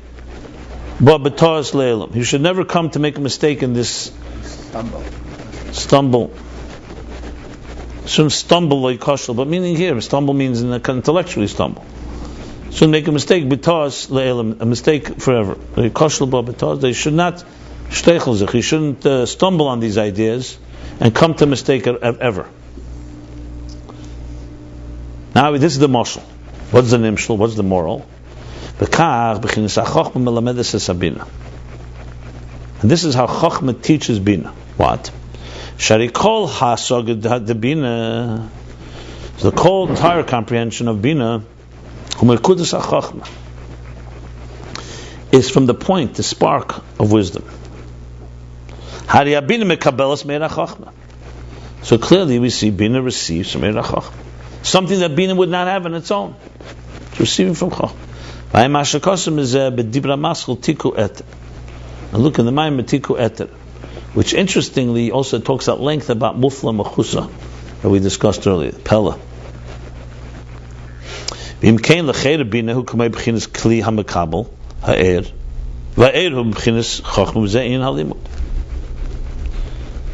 So if this is the case, Bina seemingly is like a Keli HaMakabel, it's like a container that receiving container, and the energy aid is coming from Chochmah, and that's the limud. So Bina is a container, an empty container. Chochmah is like an energy that enters into Bina.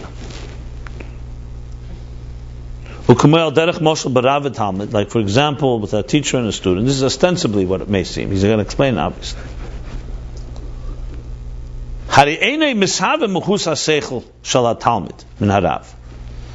That personality, the core element of intelligence, the student had before he met the teacher. It's not created by the teacher.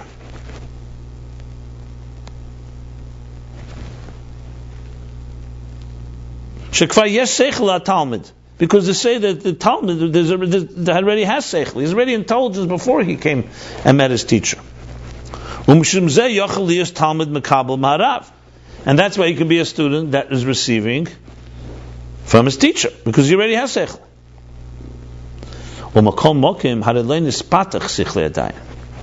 Nevertheless, his intelligence has not yet been developed, has not yet been entwickelt, has not yet blossomed.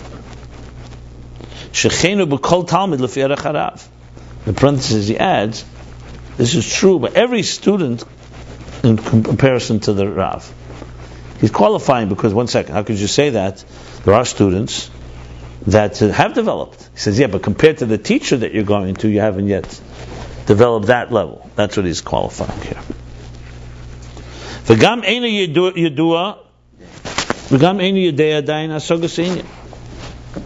So number one is yet not developed his intelligence overall, and also specifically he doesn't yet know, he doesn't yet have a comprehension in this inyan. So seichel he has. The teacher did not create his intelligence. But what he doesn't have is a developed intelligence and a comprehension in this particular subject. What does the Rav do? The Rav hu shemalamdei the teacher is the one that teaches him, educates him. That opens up. Mifteach also means from the word opening up, or developing. In other words, he has a potential. He's like blossoms. Opens his mind. Opens his kli sichle, the container of his seichel, v'asagos, and his comprehension. Sheyiyah keli lekabel. So it should be a container to receive.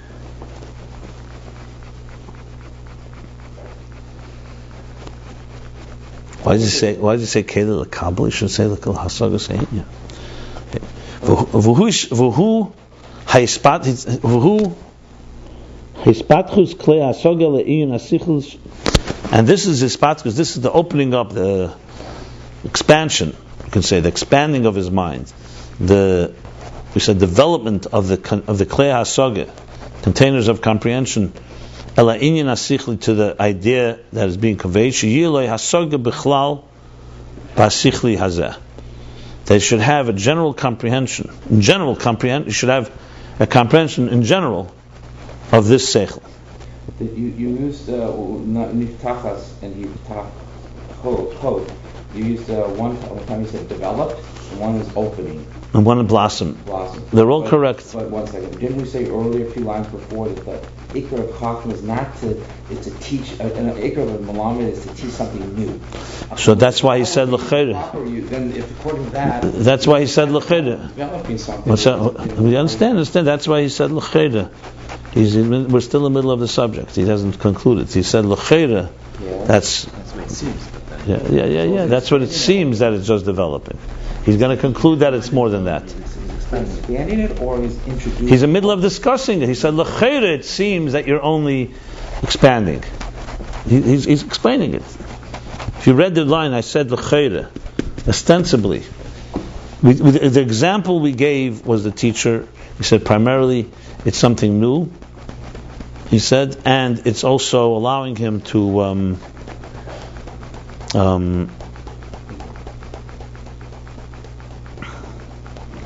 set him on his own feet, that he should be able to not come to any mistake. She said the same thing as Chachma Lamed Zabina, because the whole Bina comes from Chachma. But Im Kein L'Chayra, so if that's the case with Chachma Bina, it seems that there it's not like we just said that it's new. It's like a question that he's asking. And he says, why? Because there Chachma Bina is that he already has Seichel before. He's in the middle of the subject. Let's finish the subject, then we'll understand. So bottom line is, we have that he opens up his mind. Wait, He says after the intent, is that part of it? That's part of it? I don't know, we'll see the end, I'm not sure yet.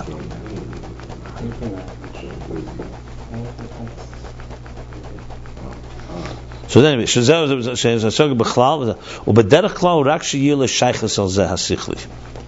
and in general, he adds in the parentheses, in general, opening up this mind, developing the mind, to be able to comprehend in general, is the derech klal in general. This is in order that he has a relationship to the seichel.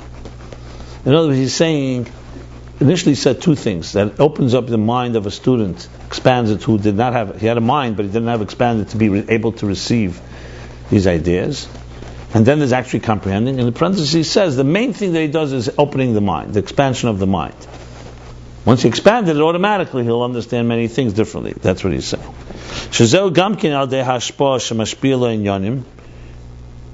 That this is achieved also through transmitting different ideas. That they're a type of preface, a type of introduction, through which the mind gets, so through which mispatach sichle, his mind will become expanded and opened up, developed, vasagose, and his comprehension, be'inyan hasichli hazeh, in this seichel, in this idea. And it reveals to him and teaches him the concept and how to comprehend it. Let's read the Nimshal, we'll read the whole thing, and then we'll go back to see why he's elaborating like this. Similarly, and like this is Chachma Bina, the Ime is the Bina Inyan Hasoga, Even though Bina is the element of comprehension, the revelation of this comprehension, meaning like opening up the mind, the inyan hamusik, and the idea that's being understood, the concept. That's the energy, that's from Chachma. In other words, he's saying, yes, it's still a lechera. And the Moshe is saying like this: Bina has hasag on its own, like the student has a brain of its own, but it doesn't have anything developed. The teacher does the developing, and the explanation of the particular concept. So based on this, we're going to go back to the whole thing. Based on this, v'hainu the binu k'may koyach hiyuli. So based on this means that bina is like a koyach hiyuli. Koyach hiyuli, we've interpreted. How did we interpret last time? Koyach hiyuli was like I called it a potential state. A koyach hiyuli is a power of. I use the word for it. Hiyuli is a term used from it's actually from the Greeks. It's used in the Rambam.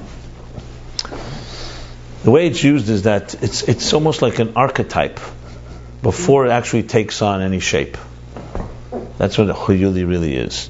So let's say you say the Koyach Hiyuli of Eish. It's very Platonic. The idea of an archetype, a concept, fire. But there's no fire yet. It's not even hot. We learned this. Even the Eish Yesedi. So Koyach Hiyuli is a state before things became defined. It's almost like a nucleus of a cell before the cell breaks into parts. Like they use it for charcoal or coal? No, I wouldn't use that. That's not Hiyuli. That's a Gachelis. A Flintstone. It's not the same thing. No. Flintstone is the name from Flintstone. Flintstone is a Kutsura Chalamish. Nothing to do with it. You can use a Flintstone as an example maybe of a Koyach Hiyuli. How fire is inside the stone is like Hiyuli, as opposed to a coal. In a coal, the fire is there. Hiyuli is a state of potential. It's not there yet. It's not a concept you have so much today in science, but there was once that concept in science. You have, for example, the Rebbe has a sikh about the two opinions, how many makas there were. So one says 40, right? 40, 10 times 4. One says 10 times 5. Because the 4 is that it struck all the 4 Yusaidis. Eish, Ruach, Mayim, Ofer. So 10 makas in each of the 4 Yusaidis. The 5th is the Koyach Hiyuli. That this Yusaidis, Eish, Ruach, Mayim, Ofer, before that they were in a state of Hiyuli. It's something like a seed. That when God created the world, it says, Bereshit bara, He created everything, and then later it revealed from that place. So Hiyuli is a concept used of a type of potential state before things become actualized. Pristine state, so to speak. Pristine is an adjective. I wouldn't use the word pristine on this. No, I would use potential state. It's a concept. I told you, it's a concept in philosophy and a concept in especially medieval and early classical philosophy, and used by the Rambam and others. Rasag, Sajigan, Koyach Hiyuli, the Koyach Hiyuli. By Plato, the forms. Yeah, the forms, exactly. The archetypes, the forms, yeah. It's almost like a conceptual, the Koyach Hiyuli. For example, in the Koyachs, you would say that the Koyachs, the faculties, so the faculties in your fingers, let's say, they're actualized. Before they're in your fingers, they're Koyachs Nalamim, they're concealed. Then there's Koyachs, you could say Atzmim, but there's Koyachs Hiyulim, there's an expression sometimes. The faculties in their potential state. It's a state that's not quite like in the nefesh itself, which is not even potential. It's a state after the source. So it comes out of the source, but it's not yet developed. So it's already out there. Sometimes Ak is called a Koyach Hiyuli, where everything is there like in a nucleus type of. That's the idea. Bottom line is he's saying, so Bina is like Koyach Hiyuli, V'hi ha'ilulius lahasik. So Hiyuli, in other words, also comes from the word potential. Hiyuli in Aramaic would be olol, ila, alulius, olol. Not olol, ilav olol is cause and effect. Here means alulius, a potential, efsharius. The alulius of something.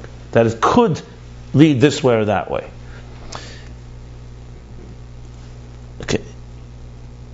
So it's already out of the source. It's like Shmaya V'Avtalion teaching, but it could go Chesed, it could go Gvura.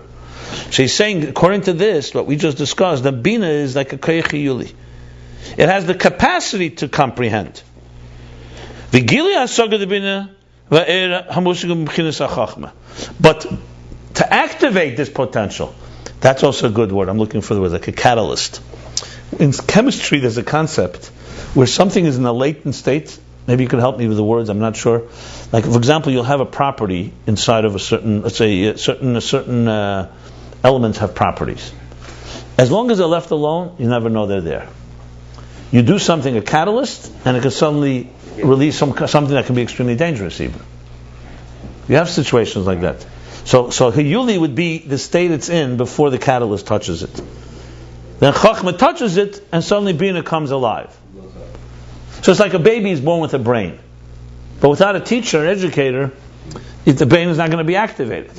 Now, we're not getting into now what you learn on your own, obviously. Without a teacher, everybody learns things on their own. But he's talking about, he's saying right now that it seems that's what he's saying here. Chachma is a catalyst. Chachma is the catalyst that awakens the latent state of potential concept in the Hiyuli called Bina. This is definitely Mittler Rebbe, by the way. The Mittler Rebbe's language. This is how the Mittler Rebbe discusses things. So the Mittler Rebbe's style.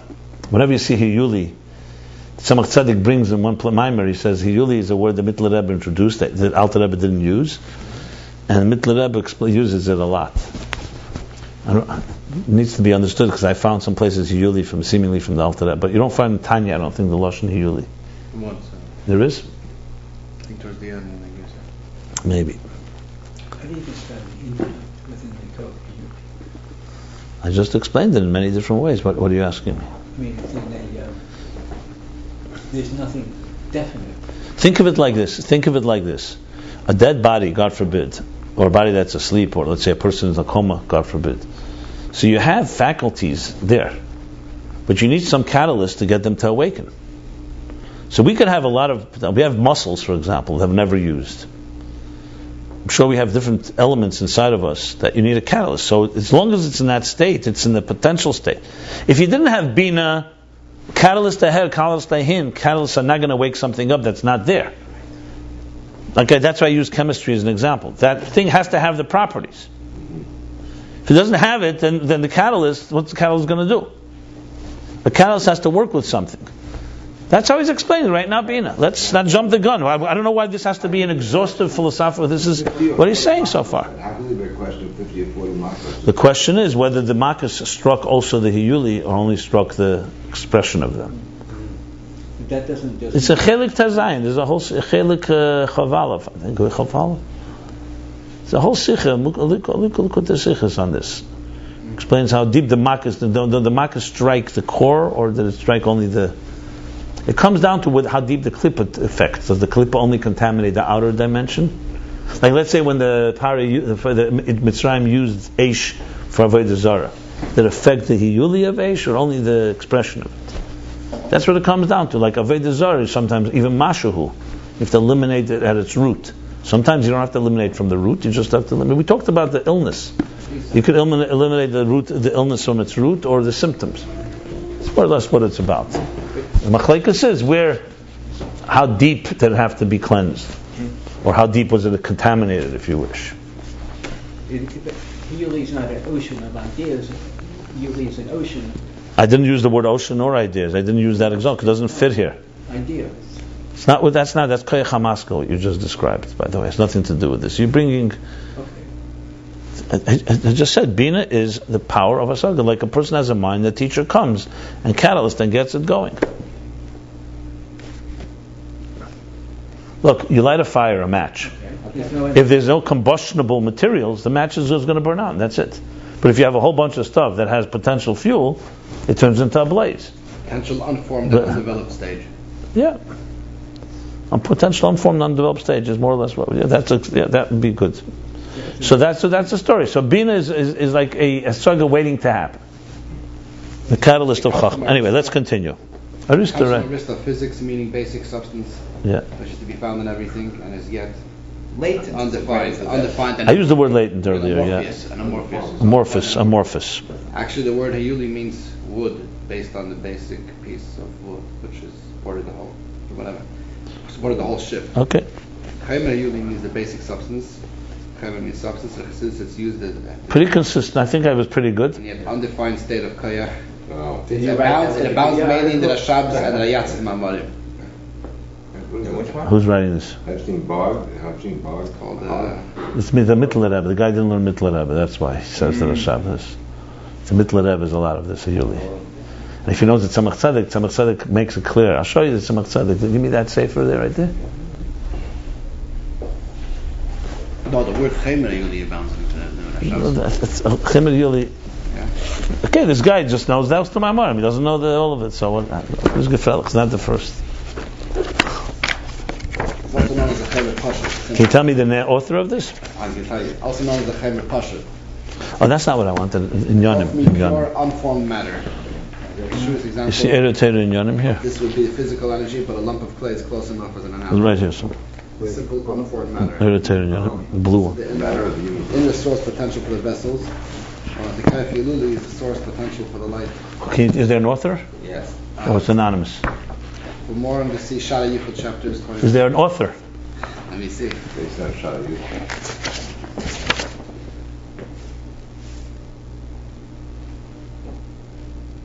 No, there's an author there.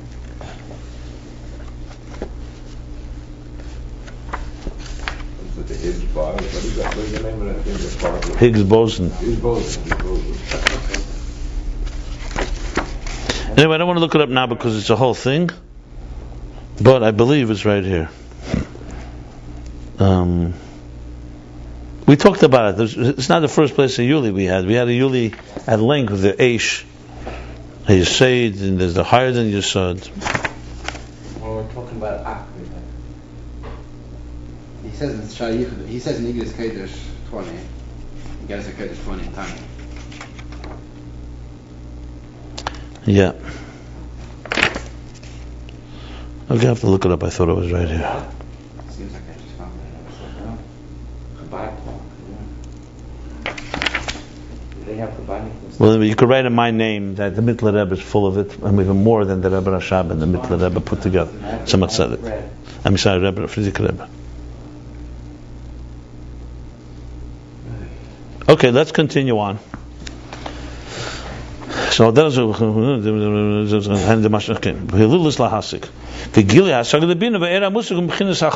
the revelation of this is from the level of Chachma.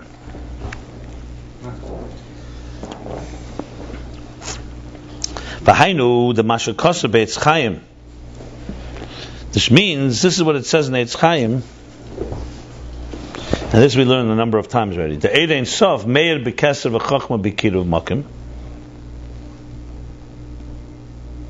That Eid Ein Sof, the infinite divine energy, irradiates in Keser Chachma like close up, or B'Bina B'Richuk Makim, and Bina like from a distance, or Mavur B'Makim Achad. And elsewhere it explains that all this is how of Eid Ein Sof, how it comes. This is a transmission of Eid Ein Sof, the way it comes and it's transmitted from level to level. And Bina is a distance being that it's comprehension.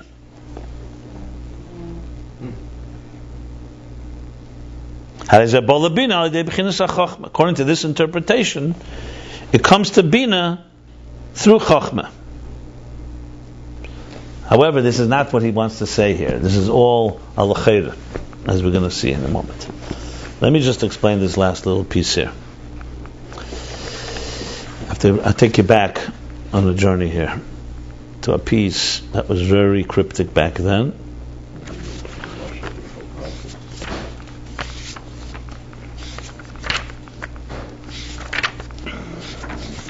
Give me a second. I'm looking up a piece that's very important here. Here we go.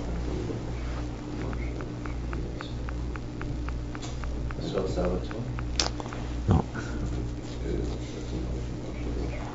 That's your masterpiece. Well, that's your masterpiece. Well, it must be. So this is the system that goes with all cellular stuff. Well, he's referring now to this piece. There's two ways, apparently, that you can teach this idea that Ein Sof is Meir B'Keser. One way you can say is that the simple interpretation, it appears, that it's not talking about Ein Sof. That you're talking about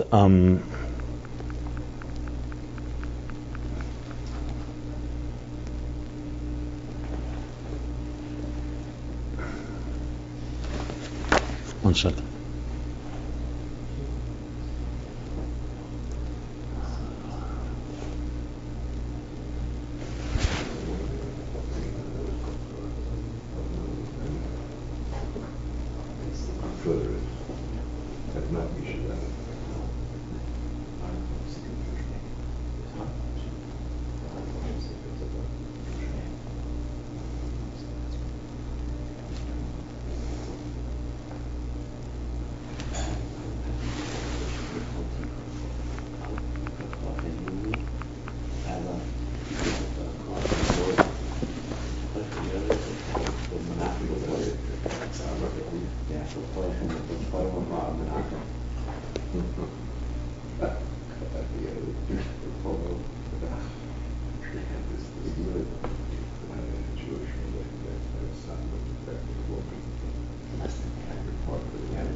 Okay. You guys are whispering behind my back about what we're learning here? No, it's up. Oh. So back, a little complicated subject matter here. So back, where was it? I just looked at it.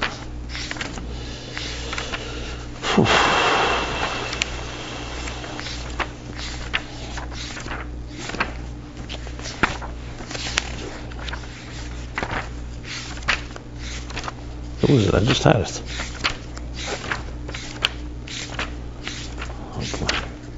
Oh, I'm back on page Reish Tzadik Zayin, chapter 151. The Rebbe Rashab said something that's very similar to this.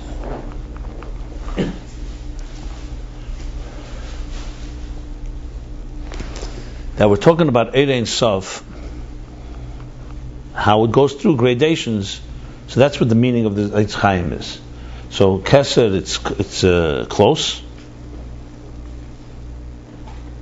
I'm sorry, Keser, that's from Keser is Keser. In Chochmah it's close. In Bina it's distant. In Zohar it's like a window. In Malchus it's like a wormhole. If you remember, we learned this. And in Biyah it's like through a veil, shroud. So it's all about the same Ein Sof. How Keser goes through the levels. You could learn technically Pshat differently. You can learn that the Eitz Chaim is simply saying how Elikus is in each of these levels. Not talking about the same Ein Sof.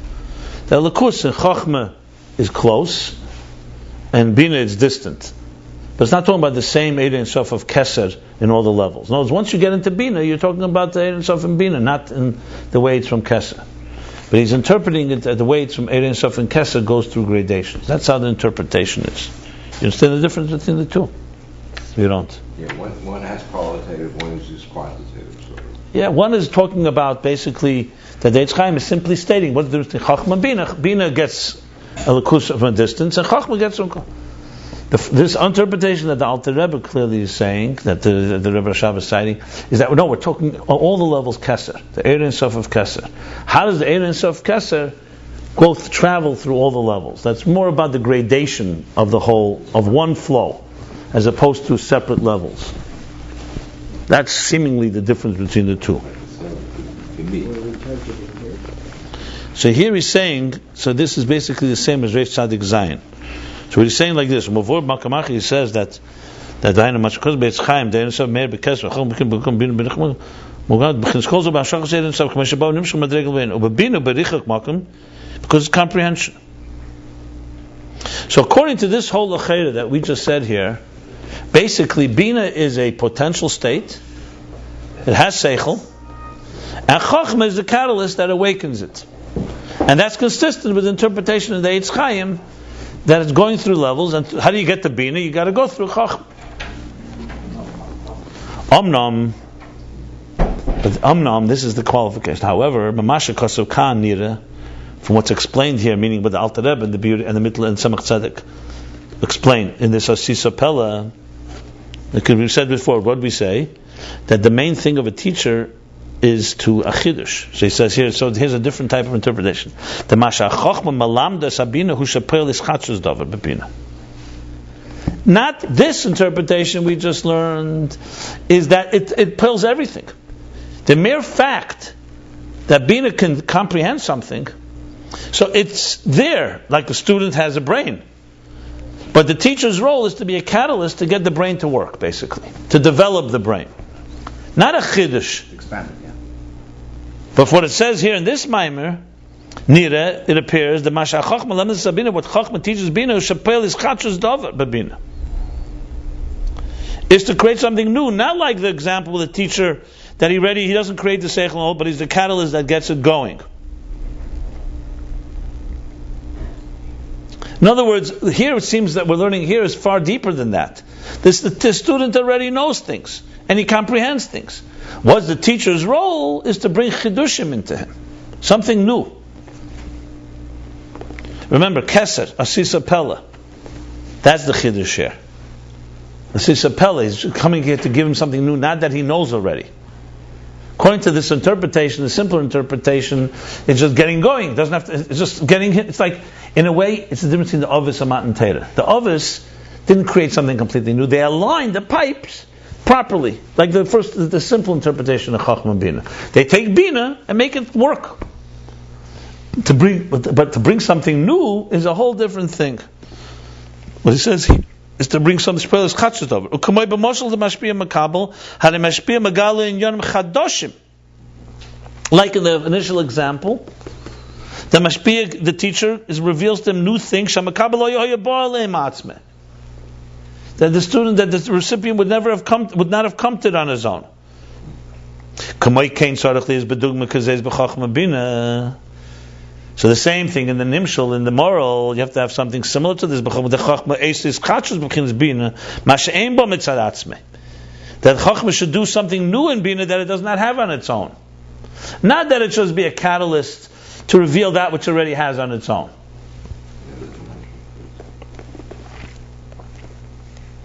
We'll understand it fully when we finish the idea. How long is this parenthesis? Doesn't look short, huh? No, it's at the bottom. Oh, till Kamesh Kosu Makamacher, okay. Let's skip the parentheses. He's going to say, V'tzarech lahavim ma'u ha'is chachos. The Rebbe Rashab, you see here, is taking a piece from the Alter Rebbe, Tavkov Samaches. He's taking the Rebbe, Be'er Hazir of the Tzemach Tzedek, who explains it, and elaborating the chiddush of that maimer.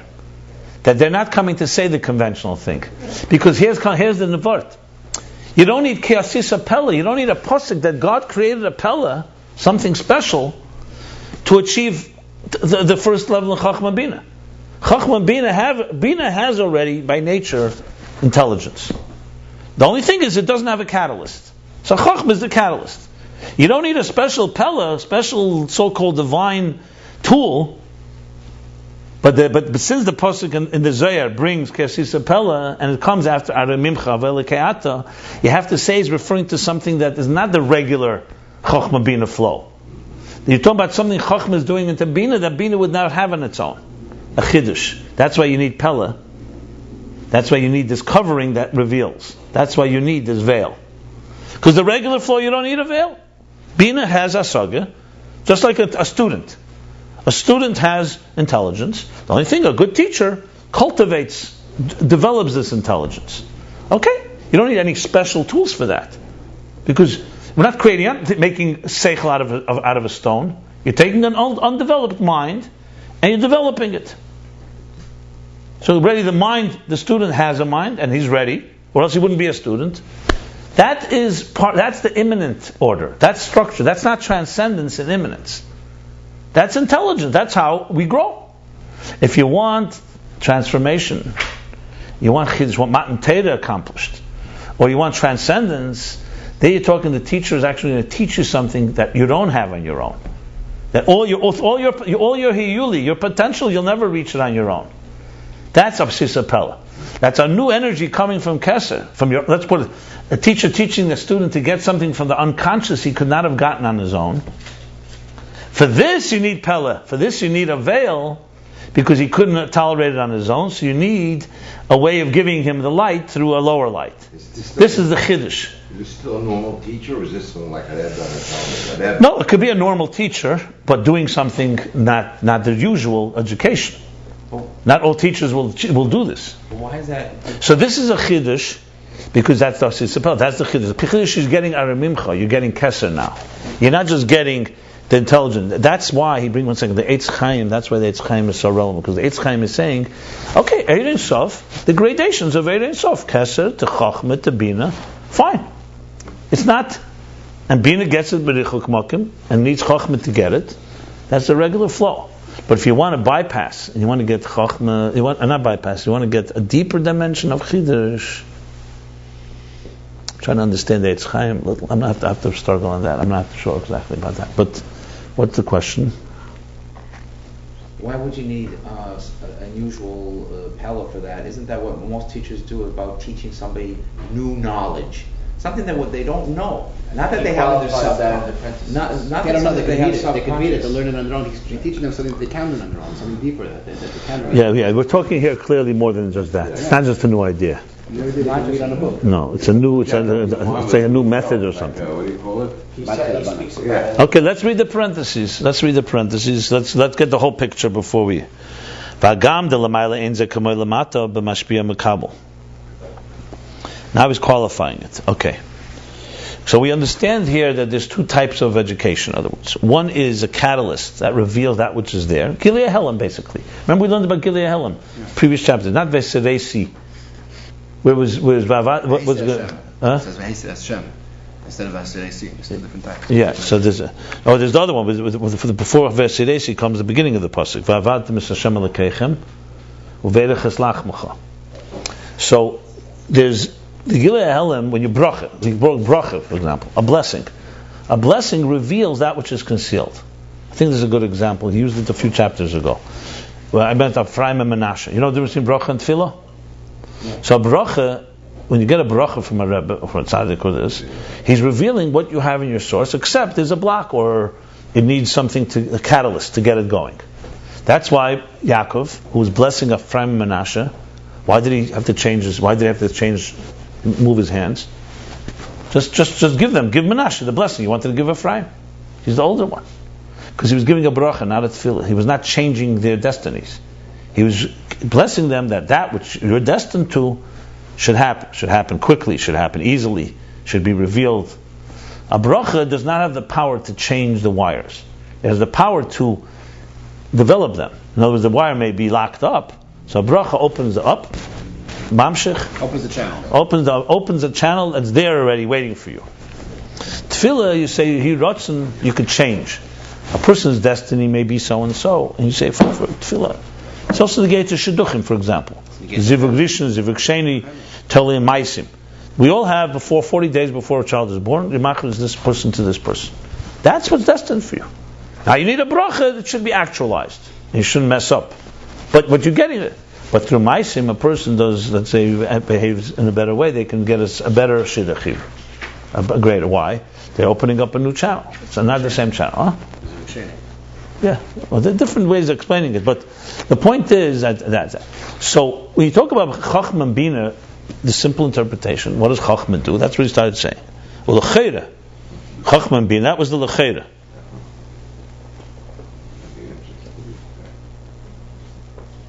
He mentions Kiddush. And the second one. No, first he started with Chiddush, but then he started. I'm working backwards. He started saying this Maimer is talking about a Chiddush. That's what he's saying. That's what the Maimer is saying. So now to explain the Maimer, he's saying L'cheira, Chachma Bina is not Chiddush necessarily. Chachma Bina could be far lower than that. The mere fact a student comes to a teacher, and the teacher develops the mind, teaches you how to understand. That's Chachma Bina. You don't need to go to Chiddush. Doesn't necessitate it, basically. Like Bina has it, you need a catalyst. Okay. But he says, that's what he says. But Khan is mashma nira from the Maimer here. Like I said, this Alter Rebbe's Maimer, it's nira. Masha Chacham Alenis. He's not just talking about. He's talking about a real chiddush. That's not just a catalyst. That's the vart here. That's what he's trying to say. He's not. By the way, he's not changing Chachma. He's not saying the first thing is not true. He's saying this Maimer is not sufficing with that. Right. This Maimer wants to bring chiddush in. So now, 1 second, let's qualify what he says in the parentheses. We're comparing here Lamaila and Lamata. As if, he's qualifying a little what you're asking. Chachma and Bina is divine. They're divine faculties in Atzilus. She's asking. Even though above, it's not like Lamata, but Mashpia Makabel. It's not like Lamata by a teacher and a student, by a transmitter and a recipient.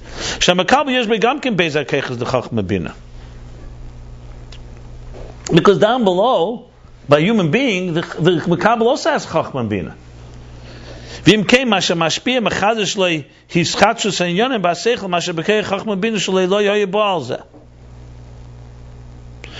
that case, the mashal, the teacher, is mechadish, is innovating something new in his seichel, what his Chachma and Bina did not have, would not have come to it on its own.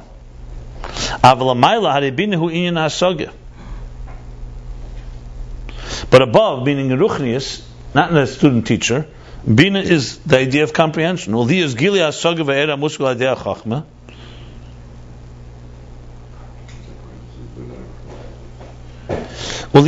in order for there to be the revelation of this comprehension and the idea, the energy, the idea that's being comprehended, that's through Chachma.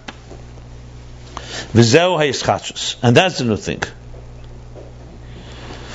Another parenthesis, just like there cannot be a river without a spring, without a source.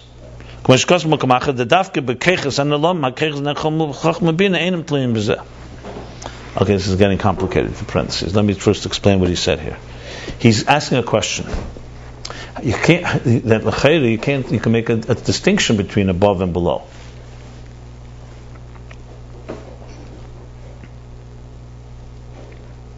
Below you can say Chiddush means literal Chiddush. You know why? Because a student has already Chachma and Bina. So what is being contributed? A new idea. Above, Bina doesn't have Chachma. Doesn't have the catalyst. So the Chiddush is the mere catalyst, is the Chiddush. That's what I think he's saying. You mean Bina is separate from Chachma above? Yeah. In other words, you're saying about a teacher and a student. So of course, by teaching a student, the only real Chiddush is the real new things. Why? Because the student has his own Chachma to be a catalyst for Bina. He doesn't need Chachma to be a catalyst for Bina. So what's the teacher's role? To bring new things in. Lamaila, you can say this, that Lamaila you can say that there is the two levels, because you could have Bina. Huh? I just said that, yeah. So you could see a distinction. Lamaila, Bina doesn't have Chachma. So what's the Chiddush? That Chachma should be a catalyst to Bina. That's what it seems like he's asking. Wait, is the Maila looking at the lower Chachma or its own Chachma? There is no lower. There's Chachma and Bina, two separate levels. The Chachma should be a catalyst for Bina. That's part of the question. I don't know what you're talking about. The whole thing is a question. We're talking about a question. Hagam, it's a question. It's a qualification. He's saying that we just said that Chachma and Bina, according to the Maimer here, is not just catalyst. That Chachma is a catalyst to wake up Bina, but it's like a student, but it's like a teacher who's giving new things to a student. So he's saying Lamaila Lamata, that works. That example, that statement. Lamaila doesn't work. Lamaila, the mere thing that Chochmah is a catalyst, is a Chiddush. Because Bina doesn't have any, because Bina is not a student. A student has Chochmah already. A student does not need his teacher to be a catalyst. That's the point he's trying to say here. Because he has his own Chochmah to be the catalyst. He doesn't need the teacher for that. So therefore the Chiddush is real Chiddushim.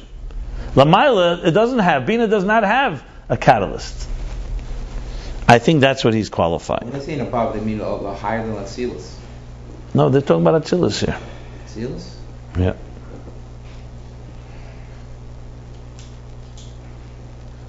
Because don't we say in Tohu there's no What does that have to do with his discussion here? Bina Chachma, didn't we just say that Bina and Chachma is separate? Lamaila doesn't have. Whereas down here we have Chachma and Bina already together. So that's the Chiddush by Chachma entering into Bina itself. It's a Chiddush Lamaila because it's separate. All things are separate. All midas and all the Esrog Kochos are separate. In the world of Tohu, for example, no one says everything's separate. There's no interconclusion. Well, we're talking here Tikkun. We're talking Atzilus here. And Atzilus too. They each need each other. We're talking the process of how they serve each other. That's the process of how they serve each other. Is that Chochmah? What Chochmah is doing is the Chiddush is that Bina. Does a student need a teacher to use his mind or not? You could say no. Even if you don't have a teacher, as you grow older, you will learn things. Your Chochmah will spark your Bina, because you have both. You'll have a concept. The concept will get Bina going, and you'll be able to comprehend things. So the teacher is not needed for that. So what's the teacher really needed? That's why it makes sense. The Maimer says, the teacher is Chidushim. He'll give you things you could not come to on your own. Imagine that you need it. Yeah, okay. That you couldn't come to on your own. Fine. And you don't know that you even need it. So then, the whole statement here of what the Maimer of the Alter Rebbe is saying is nothing. So what's everything the Rebbe Rashab just said is not valid then, because it's obvious. That's how it works with a student and a teacher. One second. By Chochmah Bina Lamaila, on the other hand, the mere fact that Bina starts working, activating, is already a Chiddush. That's the Chiddush. Because Bina doesn't have Chochmah. It's not a student that has. Bina is just a state. It'll forever remain Bina until Chochmah comes and does something. So he must have the teacher called Chochmah. By a student, he already has his own Chochmah. His teacher doesn't have to be the Chochmah of it. Lamaila, Chochmah is the teacher. And that teacher, the mere fact that he's a catalyst, is already a Chiddush. I know it's a subtle point, but it's qualifying it, which really comes down to say that the student teacher example works with the Maimarim. But the Chochmah Bina may not work, because Chochmah Bina doesn't work because even a catalyst is a Chiddush. You're already saying that the student has everything in it. You're not saying it's just Bina. You're going from one definition. Okay, it's a qualification is just to distinguish between the mashal and the nimshal. Yeah. That's what he's saying here. Right. Everybody followed so far what I said? No, we're going to be machadish soon that even Lamaila, there's also two levels. There's how Chochmah is a catalyst for Bina, and there's how Chochmah brings a Chiddush into Bina. Yeah, he says in this case. One second, I'm getting there. 1 second. Right now, what we've done is qualified. I should correct myself. This does not contradict what it says. It questions and makes a distinction between Lamata and Lamaila. Lamata, student and teacher, is not exactly. See, Lamaila, Chochmah is the teacher, Bina is the student. Lamata, there's a Chochmah Bina in the teacher, there's a Chochmah Bina in the student, so you can't say Chochmah is the teacher and Bina is the student. The student can have his own teacher within him, which is his own Chochmah. So we say Aleph Bina, you have your own Aleph Bina. The Chiddush in this Maimer is Chidushim. That's what he's saying. So Lamaila, you don't really have. Bina Bina needs Chachmah for everything. Bina doesn't have a teacher without. Bina will not be activated without Chachmah Lamaila. The Lamaila will be, because you have your own Chachmah. So the mashal of teacher works a little differently. That's the point. It still needs his own chachma, even down here. It still needs the chachma. Okay, so now that's what it says. So now the parenthesis he adds, that's how Bina is. Bina, you can't have a river without a source for the river. So the chiddush is that Bina is getting from Chachma the catalyst, Lamaila. Now he says,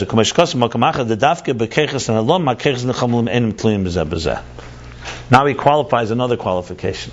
Elsewhere it says that only in concealed faculties, Chachma and Bina are not dependent on one another. He's qualifying by saying the following. Bina, at the end of the day, Bina exists without Chachma. It has its own source. So it's not like a river and a spring. So he says that's on concealed level. That's like two seeds God planted. The catalyst called Bina, the spark called Chachma. So they're two different things. On a concealed level, they're not dependent on each other. But for them to be activated, Bina cannot become a river, a flowing river of comprehension, without the spark of Chachma. This is very, very subtle. What can I say? He's just breaking it down on so many levels here. Why are you calling Bina a catalyst in this sense? I didn't say Bina was a catalyst. No, Chachma is a catalyst. I didn't say. I said Chachma is the catalyst. I said Bina is an entity. I understand. Okay, fine. Okay. B'kol mochim, nevertheless, tzarech lemed hakavoni hi be'in halimud. That the kavoni is in the education. Shachachma eisi is chatzus b'pchinas bina ma she'en ba mitzad atzmei. That Chachma creates something new in Bina that it does not have on its own. So yes, it's true that there's a qualification of above and below is different. No, it's above. Bina needs Chachma for everything, even to get it start going. But the kavanah is that Chachma is here. The kavanah is that Chachma is doing as Chatshus of Bina, not just giving Bina, not just as a catalyst awakening Bina, but also giving it something new, even above. Though the example is not like the Moshel and Nimshal are different. But Tzarech Lemer, the Behelim, yes, Bina Keach al Zeh. And we have to say that in concealed, Bina has a power for this. Now he's adding another thing. That at the end of the day, even though Chachma is giving Bina this, you have to say Bina has potential to receive it. But it's not the potential that of its initial state. Explain in a moment. It's like when by Makabel. That if he's not if he's not capable of receiving a Chiddush, he's not going to hear a Chiddush either. What is the word alol here translated? Normally that'd be effect. Alol, I already said alolius, potential. Not either one. No. And that's because in the root, Bina is like Chachma, like it says elsewhere. Ay, Rebbe Rashab.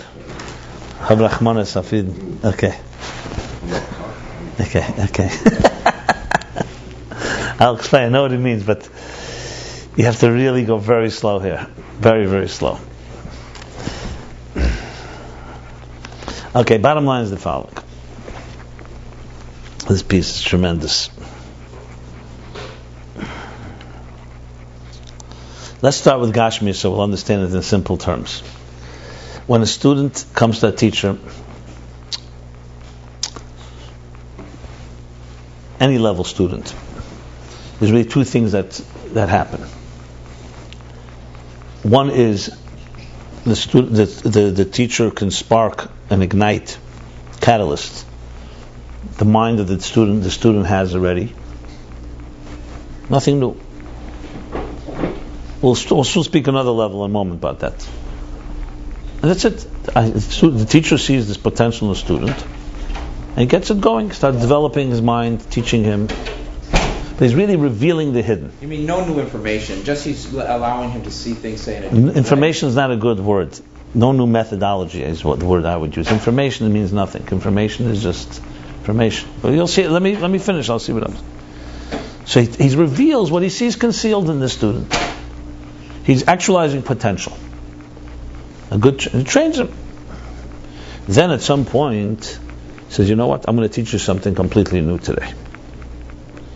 Not a new idea. That's not kamus. We're not talking about, that's why I say information is kamus. Not learning another piece of information. I'm going to teach you a new qualitative idea. I'm going to push your brain in ways you've never been pushed. Let's put it this way. Like not just bracha tefillah. I'm going to show you a new method. Like Rabbi Zera fasted to forget Talmud Bavli to learn Rambam Yerushalmi. That's not just learning more information. You have to wipe out his methodology. That's a chiddush. That's why. So he's going to teach you a whole new dimension. But even that also needs potential, because if you're not capable of hearing this chiddush, it's also not going to work. That's why this is not blikvul. It's not like forever he can teach you anything. Some things you may never get, so he will not teach that to you. So we really have here three things going on. You really break it down. Because let's say, what happened to you before you ever met this teacher? So if you're an intelligent person, you grew up, you read books, you read Svarim, you learned, and you already got your Bina and Chachma going. It's going. Then you come to a good teacher, he takes you to not another level Chiddush. He really develops it's like, you learned as much as you could on your own, but he takes you and brings you to a point where you would never come to your own. Let me correct myself. You could come to your own. He teaches you a technique that really allows you to actualize your potential. And then there's Chiddush. So you really have almost three things in the mashal below. You have Makabel, the student on his own. He has his Chachma and Bina working. Whatever he achieves, he achieves. You have a student teacher who develops and helps him really understand, use his faculties. And then there's an element that the teacher adds, is a Chiddush. You can go even further. We have the stories with the Alter Rebbe and the Rebbe that their teacher said, I reached a point I can't teach him anymore. What happened? He developed him. And then he realized this mind is capable of much more. Actually, there it's still potential. But you do have the element of a chiddush is something that you would not come to on your own. That's the key here. You would not come to it on your own. It's due to the teacher opening. But you have to be open to it. I'll soon explain it some more in other ways that I think will help understand. Now, one second. That's what he's saying here. So you could say, so what's the difference between the catalyst that just gets you going and actualize your potential and the chiddush, which also requires potential? I would say that's the difference maybe between the two levels of Pella that we learned, Mufla and Mechusa. That the teacher that gets you aligned, actualizes your potential, is not reaching into your unconscious. He's reaching into your conscious and aligning it. That would be like the ovis. They aligned existence to its source. So they took the pipes and they maximized it to how well these pipes can be. Matan Torah came, no, we're doing something completely new. By Yered Hashem al Har Sinai, we're eliminating the gzeira between heaven and earth. Matter and energy can now meet. It's a whole chiddush. You can transform the world. You don't just maximize the pipelines. The world can become literally a chefzer shagdush. The others could not do that. Others could only do was align and bring it back to its potential that was disturbed due to the sins. They bring it back. Basiligani, 7 generations, they bring it back to the way it was before Chatei Tzadas. You want a chiddush transformation? That requires a new type of power. That's what he said before. You want to eliminate illness from its root, that there should never be illness again. You want to create Malchus Le'elam Elamim. Remember you said Malchus, that it should be forever, Mashiach? The Beis HaMikdash was destroyed at the end of the day. You want Mashiach that can never be destroyed again? That's transformation, because this world is a mortal world. Everything can be destroyed in this world. Nothing lasts forever. You want a Kedusha that permeates existence and never will leave existence? This needs an Er Chadash. But you can't get the Er Chadash without the Avos first. First you can't get the pipes to get energy beyond the pipes if the pipes are not in its shape. It would be like saying, you know what, I want the Chiddush, but my whole house is full of garbage. You're not getting nothing new into your house if you're full of dust. You can't get a Chiddush without the first step. So first you need the Chinuch to educate a student, get your potential going. Now your potential is in place, we got your muscles tuned up. Now we're going to bring you to a master who's going to reveal to you things that you would never have known on your own. We're going to go into the unconscious, into, let's say, Primus HaKeser, and get dimensions that would never have reached you on your own. But that too doesn't mean you have no potential, but it's a potential that's very distant from you. It's like a potential that you can get, but you can't get there without stage number 1. Now the qualification of above and below would be basically only in wording, really, semantics. Above, you can't really say that Bina has anything going for itself without Chokhmah at all. Below, you could say a student has his own intelligence before he met his teacher, even the cultivating of potential. In Bina, nothing is happening without Chokhmah being a catalyst on the Geluyim level. On the Geluyim level. In concealed level, Bina is there. Bina exists. But Bina is not activated until Chokhmah affects it. Below, Bina can be activated through your own Chokhmah. You don't need a teacher to activate your Bina going, because you can study on your own, because you have Chokhmah and Bina. So I'm saying, so Bina, and because Bina has in the potential, since it's an entity that was created, that has its own power, so it has the potential also for the Chiddush that comes above. That's what he says here. That's right. What's similar in its source? What's that? Yeah, because look, Bina is let's think of it like a fuel. Bina is fuel. Without a catalyst, the fuel is not going to be lit. Okay, fine. But who put the fuel there? Chokhmah didn't put fuel there. They both come from Keser. So Keser had two things: put fuel, that's Bina, but it's not. It's in Hayuli. It's a potential state. Then Chokhmah comes. This is a spark of an idea. That's the catalyst, gets the fuel burning.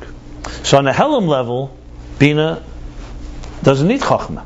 Fuel doesn't need it. On the Gili level, it won't burn without it. What he's saying now is that also means that the fuel already has potential, not just to be lit, but also to get the Chiddush that Chokhmah will give, because it comes from a higher place. So Bina really has potential for two things: the potential to be lit, that's its regular potential, like the pipelines, getting it going, and then the potential to receive something far deeper. So it's just, qualification is really that the student, that the old qualification that the below, a student can come to it without any teacher, basically. And Bina doesn't have it without, that's why Aleph Bina. Chokhmah Bina. Aleph, only Chokhmah can give it to Bina. Below, we happen to have Chokhmah ourselves, but in Inyan, Chokhmah is really the teacher. You just have to have a teacher inside of you, so to speak. Not as good as the teacher outside of you. That's the story, my friend. So it all fits. When it comes down to the both the very high both schleppers, or the both entities itself, and that's what it's saying in this particular. Yeah. Kamoya Chokhmah. Not that Bina is Chokhmah. Bina and Chokhmah, they're both. No, Bina is not just an outgrowth of Chokhmah. It has its own source. Right. But this fuel... It's like a mother and father, by the way. Yeah, I was going to say... A mother and father. A seed of the father is the catalyst of Chokhmah, Yes, but it also that gets the Bina, that gets the egg, it fertilizes the egg, and now it's child. But what's the seed without the egg? Abba ve'ima is Chokhmah and Bina. Yeah, that's correct. It's not the exile. But there's... What? What? Nah, I'm just saying, They eating need the both. third element. Exactly. They're nothing without the third element. That's a given. That's a given. Yeah, but the seed... But you wouldn't say they're the whole... I'm sorry? What I want to say is the man's seed is not just a catalyst to get the egg, the egg in the Bina to develop, but it also adds a chromosome. So it didn't exist there, so that's a kiddush. Okay. For it to first of all, he doesn't give this example here, maybe for this reason, not to confuse matters. But fine, you can fit that in. Doesn't disturb what it says here. This fuel, though, they were talking about before from Bina, and it needs a catalyst. Does it have the fire inside it too? Like you just said, we have Chokhmah and Bina inside us already. In one entity, it's already mixed. Is the fuel separate? With also pure Bina, it doesn't have this Chokhmah inside it? Doesn't have the fire, or does it have the fire inside it already that could potentially lighter without the Chachma, so to speak, to a certain Not degree. inside. It's the person. What do you mean? So it's not in the brain. It already exists. Right, it's not in Bina yet. You can use it.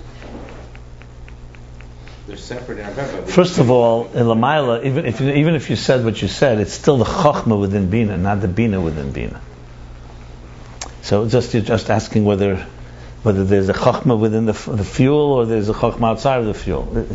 But it's not physical. So regardless, it's the Chachma. Even if there's a thing called Chacham bebina and Havem b'Chachma. There's a Chachma in Bina and there's a Bina in Chachma.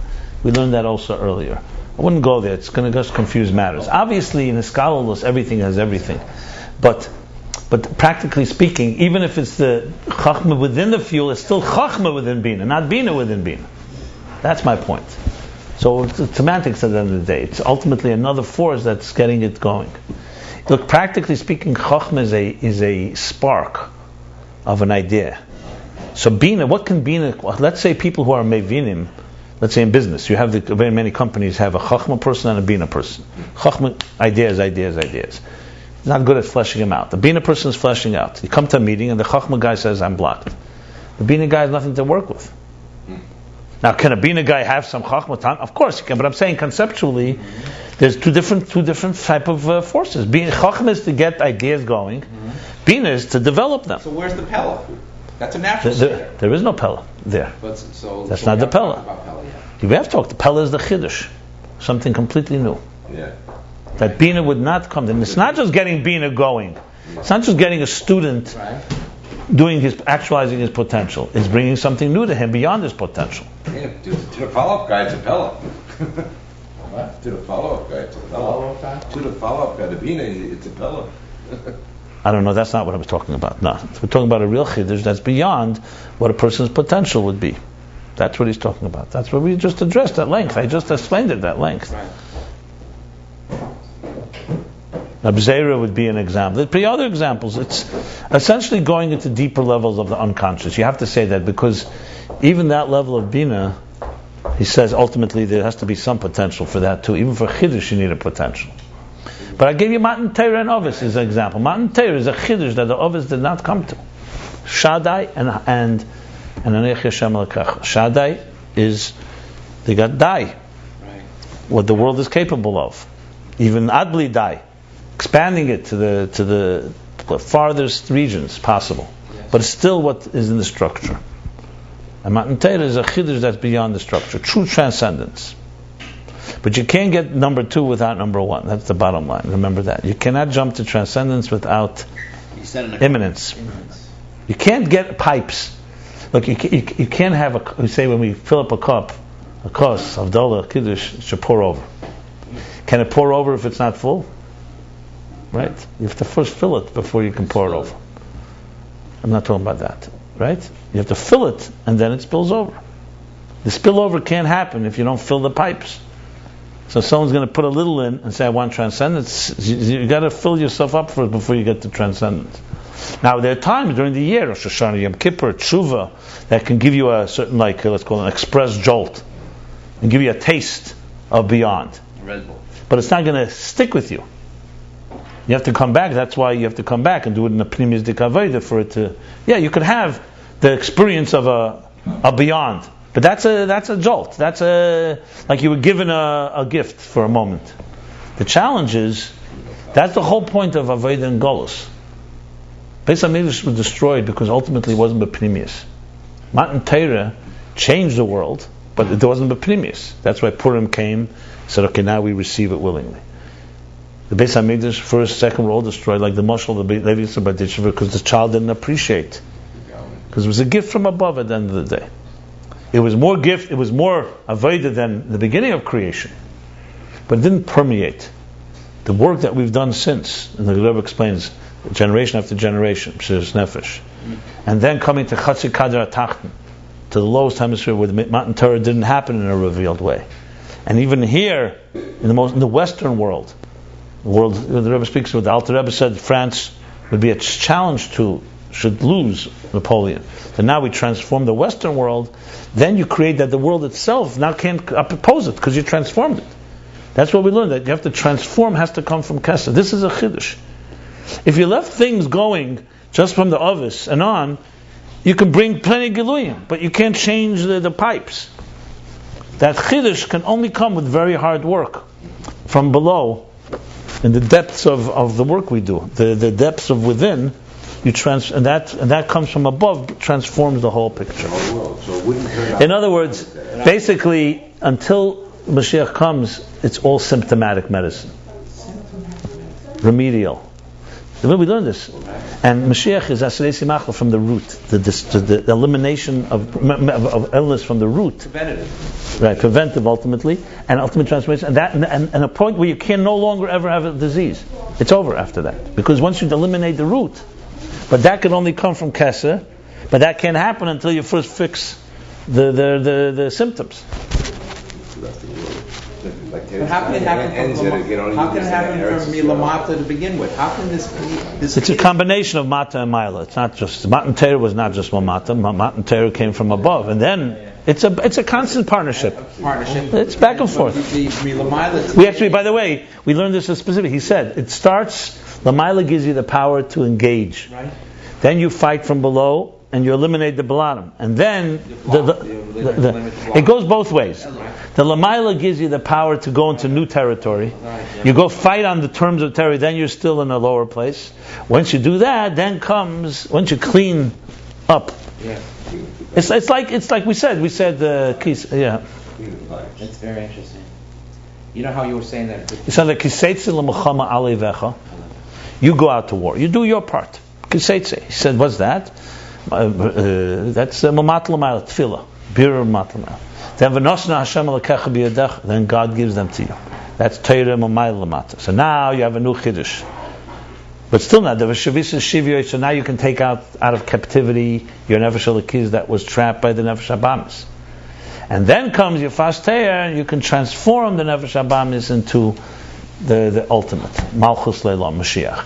That's it's like 4 stages. You start, God gives. You then free, and then you get transformation. We're starting now. There's even a level even before you started it. God. Yeah. There's always. It's usually 5 levels. It says Asus Leila, something awakens you, inspires you. That in turn, let's say, it awakens your efforts. Your efforts go that far, then you get something greater. When you get something greater, then there's a Asus Leila that comes after the Asus Leila, Basar Shlim. Like the 5th day 50 after you. So Tzis Mitzrayim was Mamayla. God took us out of Mitzrayim. Then comes Sfira Seimer Mamat. We work on it. Matan Torah is the 50th, which is not. We only count 49. Don't count 50. Right. And then after Matan Torah, once you have that, there comes another Hamshacha that's even higher than that. Sar Shlim. There's different expressions. Ultimately, Mashiach. In your Kalamata days after Yom Kippur.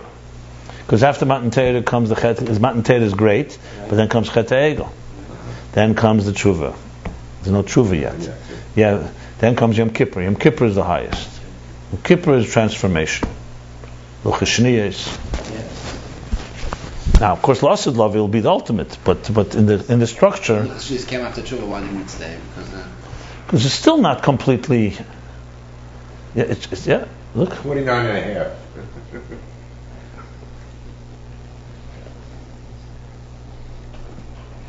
There was always the pattern. Affected by Moshe Rabbeinu, not really from Klal Yisrael. You could say that. It's Kavakonim. It would have been from Klal Yisrael. From 2000 Rusikan. That's good, yeah. And look, and the truth is, till Chav Ches, till Purim Mem Gezayin, the Rebbe didn't say 2000 Rusikan. So he said, "But Mizrechi Geven," because it was Geven. He says, "Ebe vod gad yiskashus," what he says there. Well, the Rebbe does. Yes, Anosi Tzahakel and Chanami. The whole history is this way. If Adam and Chava did it, it would have been Gendik. The problem is so now it has to be completely Matla Maitla. And now that's what the Rebbe says. We've already finished with Matla Maitla.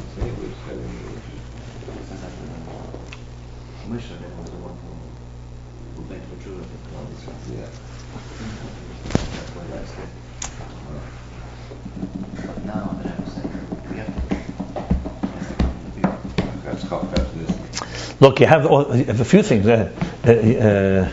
Concerning the Akasha and the Gemara. The Gemara says that Kim v'Kivla Yehudim Medor Abba Laraisa. I'm saying, so I have to put him. Now it's ready to skabel. So what's felt yet? So even after I put him, What's your button? right, and put him is like. Now we don't only have Yom Kippur, we have put him even, and still noch nicht. What's lacking on the Rebbe now?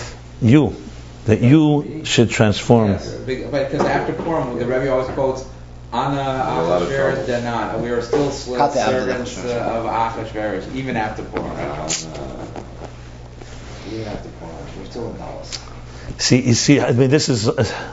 Someone asked me Shabbos, why couldn't the Rebbe Rashab just? He's listening to the Ayin Beis online, so he says to me, why couldn't the Rebbe Rashab just explain like you explain? So I said I couldn't explain it if I didn't read the Rebbe Rashab. It's the other way around. You have to bring it down. No, my explanation is because the Rebbeim spoke, they had to speak a language this would be universal. You know, So if he spoke, I'm I'm speaking more 21st century language of this idea, but this is idea. No, and it is ultimately code language. You can't. This is code. There's no question. It's code. It's code. I mean, it's more Havana here because there's Mishalim and so on than it's Chaim. But at the end of the day, this is code. Look, someone doesn't know Hebrew, it's for sure code. And for those that know Hebrew, it's also more or less code. Look, you read it. I mean, you're seeing here. What I just said here, I think is all pshat. But I guarantee you, many people reading will say, where did you get what you just said? But I'm getting it because we learned all this. As I said, you can't get to transcendence without... No way you could understand. I told you, impossible. The last two chapters, to me, I've read this a number of times already. It's only because we learn till here slowly that these are coming to life now. No way you can understand this without it. I'll show you chapters that talk about this Chachma and Bina. That's why I said to you, go back to this page and this. That's why I keep cross-referencing. To me, it's like a treasure hunt. It's a detective work, really. To find a line, say, hey, 1 second, I remember that line here. You start seeing, oh, that's what he means. Because Rebbe Rashab doesn't spell it all out. Sometimes he relies that you have read it already. Sometimes he'll say, look before. But sometimes he doesn't. And he's relying that you have the picture till here. I mean, you have to assume that. There's no way that he's right. He knows that whoever read this read the page before. You could write an 80,000 page book. I mean, yeah, exactly. It's unbelievable. Ayin Beis. I just listened yesterday to the Sikh. I had to hear it. It was 4 o'clock in the morning. I listened to it. The Sikh of Lamed Zayin, Yutes Kislev, when the Rebbe says to publish it. I understand the Sikh also very differently now. He says there's Gedelis and Neflois and Ayin Beis. I feel it compared to Samach Vov, and then he speaks about us. He says in Hirotzen that people should learn with the Hasada, with the Hasmada Vishkida. He says, but he's printing it even for those with Nish Lenin. Everyone should give $1. But he says, you got to hear how he speaks about learning it. So you need to print it and have it in the house. Unbelievable. The Rebbe speaks about it. Yeah, just to have it on the bookshop. Also is good. That's I don't know about that, but the Rebbe says that he wants to print it. Everybody should be mishtatev if you're going to learn it now. He says there's not. He's saying be mishtatev even without a commitment to learn it. That's what he says.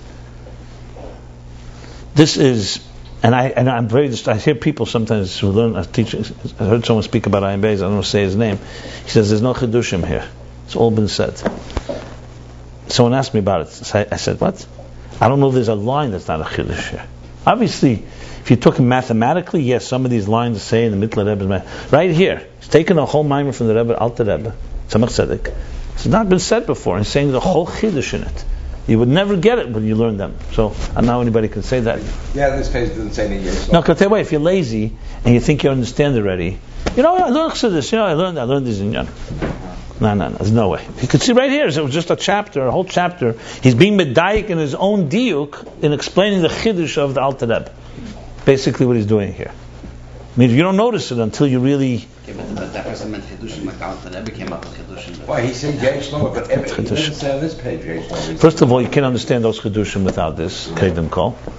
And, he's saying, after you learn Ayin Beis, you understand the Alter Rebbe's chidushim, fine. That's also to me ganz fine. You learn Tanya on a whole different level. You learn everything at a different level. The dissecting here of these levels. So anyway, we'll stop right here by this question. That's his question now. So we have to understand. The whole thing, well, the kid's chashus. You're not going away here unhumbled. Tomorrow. You have to. Come tomorrow. No, not Yeah. 9:15, 9:20, maybe that's when we... No, 8:45 is what I made it up. The question is, so 1 second, let's just spell out the question. What is the ischachus? So what is the chiddush that Chochmah does into Bina and that the student is getting here? Not just cultivating his skills. What's the chiddush here? That's the question. So he's going to start Yesh Lahagdim. He's going to go through a whole explanation, and I think the answer to this question, Siyum, I write here, the Siyum Habir is Omid Shin Pei Tes, 6 pages from here. So if you want to skip, you can jump there. But I like the drama, so I'm not going to jump so fast. Perek Pei Tes. I'm sorry, Shin Pei Tes. 389.